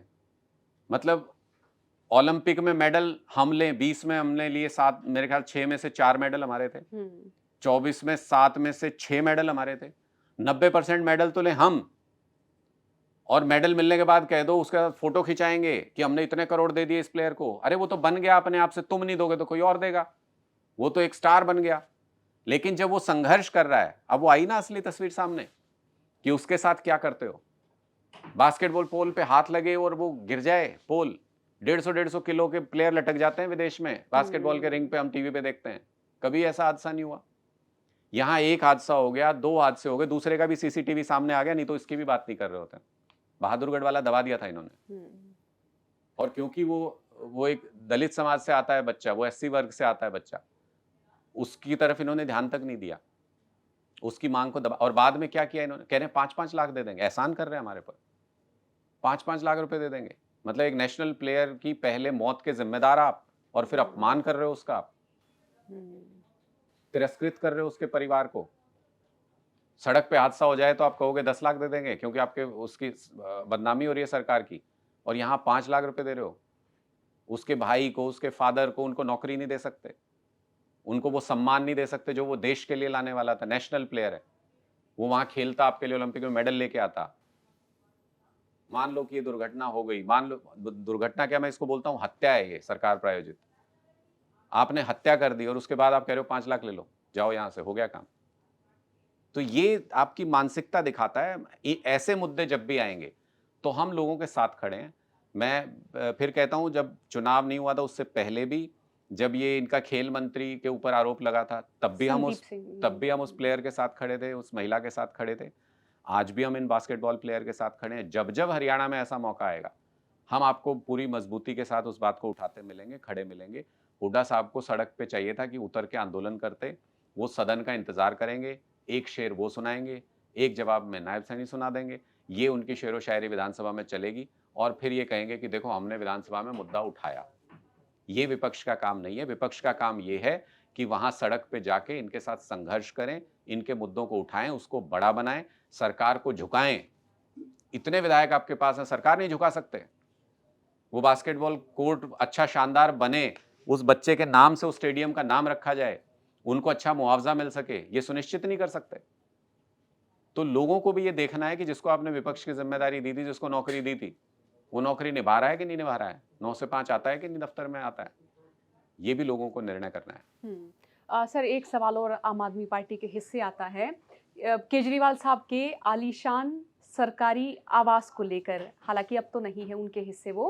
नहीं, उनके नाम रजिस्ट्री होगी ना। अच्छा, रजिस्ट्री नहीं है उसकी, उनके नाम, केजरीवाल जी के नाम। ये तो आप बताएंगे ना, अब क्या क्या मुझे क्या पता, आप बता रहे हो तो आपको पता होगा। नहीं, हम तो सोशल मीडिया पे देखते हैं ना तस्वीर, रेखा गुप्ता जी बताते हैं यहाँ तो केजरीवाल जी ने अपने लिए बनवाया था। तो अब क्या हुआ उस घर का? वो केजरीवाल जी को ही मिला होगा ना, वो बेच सकते हैं उसको। कि देखिए कि आम आदमी पार्टी में लोग बोलते कि तो आम लोगों की पार्टी है। हाँ। और जी मतलब ये चलते चलते चलते चलते ये बड़ी गाड़ी फिर हेलीकॉप्टर तक पहुंच जाए हैं। देखिए, लोगों का काम कराने के लिए जिस संसाधन का इस्तेमाल करना पड़ेगा, कोई आज मेरे से ये कहे कि नहीं तुम्हारे ऊपर एम्बार्गो है, तुम प्लेन का इस्तेमाल नहीं करोगे, और मोदी जी 8,500 करोड़ के प्लेन में चलेंगे, तो आप क्या कह रहे हो? आप ये कह रहे हो कि अगर मैंने 2 लोगों को कहा कि आप आपस में रेस लगाओ, एक को दे दी टूटी छकड़ा और एक को दे दी फरारी, और कह रहे लगा रेस, तुझे क्या जरूरत है फरारी की, तू तो आम आदमी है, तू लगा इसी में रेस, और दूसरा फरारी चला रहा है, मुकाबला होगा क्या? तो जब लोगों ने जिम्मेदारी जब तक नहीं दी, मान लो मैं आज हूं, मेरे पास कोई सुरक्षा है, मैं कोई तामझाम लेके चलता हूं, मैं कोई आलीशान बंगलों में रहता हूं, मैं एक समाज सेवक की तरह काम कर रहा हूं, लोगों ने कोई जिम्मेदारी दे दी, मुझे किसी पद पे बिठा दिया, तो उस पद की जरूरत के हिसाब से मुझे जहाज इस्तेमाल करना पड़ेगा, जहाज करेंगे, हमको कोई पूरा सेक्रेटेरिएट बनाना पड़ेगा, सेक्रेटेरिएट बनाएंगे। लोगों का काम प्रभावित नहीं होना चाहिए। मुझे वो जिम्मेदारी किस लिए मिली? केजरीवाल जी को मुख्यमंत्री बनाया था, किस लिए बनाया था? कि काम नहीं रुकना चाहिए, शानदार काम होना चाहिए। आज रेखा गुप्ता जी तो नहीं रहती उस घर में, फिर क्या हुआ, पोल्यूशन कम कर दिया? तो रजिस्ट्री किनके हिस्से है, मतलब वैसे ही मैं जानना चाह सरकार रही का हूँ। घर है, हम्म, मतलब, और उसमें ऐसा कुछ भी नहीं था, हम्म, मतलब जैसा उसको प्रोजेक्ट किया गया। मैं फिर हम्म। कहता हूँ कि अब खोल देना चाहिए, अब क्यों नहीं खोलते? अब तो इन्हीं के पास है वो घर, खोल क्यों नहीं देते सबके अच्छा, उसका लिए? इस्तेमाल नहीं हो रहा सर? मुझे नहीं पता, वो तो बीजेपी बताएगी, सरकार के पास घर है, उनका घर है। लेकिन आज क्यों नहीं खोल, अब दिखा दो लोगों को क्या था उसमें। हम्म, मतलब 2-3 कमरे थे, कोई अगर कोई मुख्यमंत्री से मिलने दूसरे प्रदेश का कोई नेता आता है, कोई इंटरनेशनल लोग आते हैं, अगर वो ऐसे साफ-सुथरी जगह पे बैठ गए, मतलब आपने एक स्टूडियो बना लिया, तो मैं ये कहूँ कि करोड़ों ले लिए आपने, तो पब्लिक के करोड़ों खा लिए, कोई बात है? जिस काम को करने के लिए जिस चीज़ की ज़रूरत होगी, स्टूडियो में ही तो होगा ये। हम्म। बाहर बैठ जाओ, सड़क पे बैठ के कर लेंगे हम ऐसे माइक लेके, नहीं। काम नहीं होगा, क्वालिटी ठीक नहीं आएगी। तो जिस चीज़ के लिए जिस चीज़ की ज़रूरत होगी, जिस काम को करने के लिए, वो तो करेंगे। हम्म, आज अरविंद केजरीवाल जी को राष्ट्रीय संयोजक होने के नाते घर मिलना चाहिए। उस घर की स्टोरी पता है? नहीं। 1 साल लड़ाई लड़ी हमने सुप्रीम कोर्ट के अंदर। मतलब 3-4 ही तो पार्टी है, नेशनल पार्टी, उनके 2-3-4 ही तो अध्यक्ष होंगे। उनको घर देना बाय लॉ ज़िम्मेदारी है केंद्र सरकार की। हमें वो बाय लॉ जो हमें मिलना चाहिए, वो 1 साल सुप्रीम कोर्ट में लड़ाई लड़ के लिया है। तब उन्होंने अलॉट किया है। अभी भी कह रहे हैं उसका टेंडर निकलेगा, ये होगा, रिनोवेशन होगा, तब मिलेगा आपको, मतलब सुप्रीम कोर्ट के ऑर्डर के बाद भी। हम्म, तो ये आपको जिस पद पे रहते हुए जिस चीज की जरूरत है, उससे आपको डिप्राइव किया जाए, तो इसका मतलब आप लोगों के लिए काम नहीं कर पाओगे। हैं तो मेरे पास 5 ही साल ना, जब सरकार में चुने जाते हैं। अब 5 साल में आप ये कहो कि नहीं जी, हेलीकॉप्टर से नहीं जाना चाहिए, भगवंत मान जी को दिल्ली जाना है, तो आओ भाई बाय रोड। तो 5 घंटे आने के, 5 घंटे जाने के, वो 10 घंटे किसके हैं? वो 10 घंटे पंजाब के लोगों के हैं। तो वो अगर उसके लिए संसाधन इस्तेमाल किया जा रहा है, तो करना चाहिए, क्यों नहीं करना चाहिए? अपने लिए थोड़ी कर रहे हैं, आज थोड़ी उस घर में रहते हैं। अब वो मुख्यमंत्री नहीं है तो नहीं रहते, और जिस दिन मुख्यमंत्री पद छोड़ा, तभी उन्होंने वो घर छोड़ दिया। नहीं तो 6 महीने तो रह ही सकते थे, इतना ही लालच होता था उनको। तो ये सब पॉलिटिकल प्रोपेगेंडा है जो बनाए जाते हैं, और लोग देख लेते हैं इन लोग चीजों के आर पार, लेकिन कुछ समय लगता है। कुछ समय के लिए आप गुमराह कर सकते हो लोगों को, सच थोड़ी छुपता है। आपका ये एक्सपीरियंस पत्रकार से पॉलिटिक्स में आने का, ये किस तरह का रहा सर? देखिए, मुझे तो लगता है मेरा निर्णय बहुत अच्छा था, मैं हम्म, उससे बहुत संतुष्ट हूँ, और मुझे लगता है कि यहाँ लड़ाई सीधे तौर पे लड़ी जा सकती है। जब कोई लड़ाई लड़नी है, तो बाहर बैठ के हूटिंग करने से क्या फायदा है? मैदान में आके लड़ो। हम्म, तो इसलिए मैदान में है और आर पार की लड़ाई लड़ रहे हैं, और लड़ेंगे, आखिरी सांस तक लड़ेंगे। ऐसे किसी भी तरह की कोई घबराहट या फैसला कुछ बेहतर हो सकता था, किसी दूसरी पार्टी किस में जाया चीज जा की सकता था? घबराहट? मतलब किस लिए? अगर मुझे ये लालच होता कि नहीं नहीं, हम्म, बहुत साफ सुथरा बड़ा सेफ सा जीवन बीतना चाहिए, लाखों करोड़ों रुपए हर महीने आने चाहिए, तो मैं कोई सेफ रास्ता चुनता। लेकिन जब बदलाव चाहिए, जब आपको देश की बेहतरी चाहिए, तो उसके लिए लड़ना तो पड़ेगा। ये तो मैंने बचपन से सीखा है कि कोई भी संघर्ष आसान नहीं होता, उसके लिए सेक्रीफाइसेस होते हैं। हम्म, उस सेक्रीफाइस के लिए अब सारे सबने क्यों नहीं शहादत दे दी? शहीद भगत सिंह जी ने ही क्यों दी?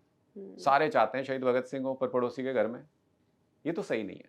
हम्म, तो अगर आपको देश में बदलाव चाहिए, तो आपको ही लड़ना पड़ेगा ना, कोई और थोड़ी लड़ेगा उसके लिए। तो हम्म। मैं संतुष्ट हूँ अपने निर्णय से। मैं बिल्कुल, मेरा एक वेल टेकन डिसीजन था, और बहुत वेल थॉट डिसीजन था। मैं उस पूरी तरह से उस पे टिका हुआ हूँ। सर बहुत शुक्रिया, बहुत बहुत धन्यवाद आपका, आप स्टूडियो में आपका आए भी सर। बहुत बहुत शुक्रिया। बहुत शुक्रिया सर। अच्छा, एक चलते चलते जो इस समय आपने हरियाणा के लोग बाग देखने लाग रहे, क्या कहना चाहोगे उनते? भाई, मैं तो हरियाणा के सारे लोगों को एक ही निवेदन करना चाहूँगा, भाई सारे के सारे पॉलिटिक्स के बारे में सोचा करो, अपनी राजनीति के बारे में सोचना चाहिए, क्या उसके लिए अच्छा है, क्या बुरा है, वो सारी चीज़ सोचनी चाहिए। और तब जाके 5 साल में मन बढ़ेगा, न्यू नहीं ले ले ले ले ले ले ले ले भाई, यो हराना है, यो हराना है, यो हराना है, यो जिताना है, यो जिताना है, यो जिताना है। सोचो कौन तुम्हारे लिए काम कर सकता है, कौन तुम्हारे भले की सोचता है, तब निर्णय लो। पॉलिटिक्स यही है। और बिना घरानों के बालक भी राजनीति में आ सके हैं। 100% आ सकते हैं, उनके कोई हम्म। हमसे ज्यादा। वैसे हरियाणा तो मेरे 2 कान हैं, हम्म, इब दीपेंद्र हुड्डा के 4 हैं के, उसके भी 2 हैं। हम्म, यो अबे चौटाला के 5 हैं के, इसके भी 2 हैं। वही आंख नाक कान सबके पास हैं।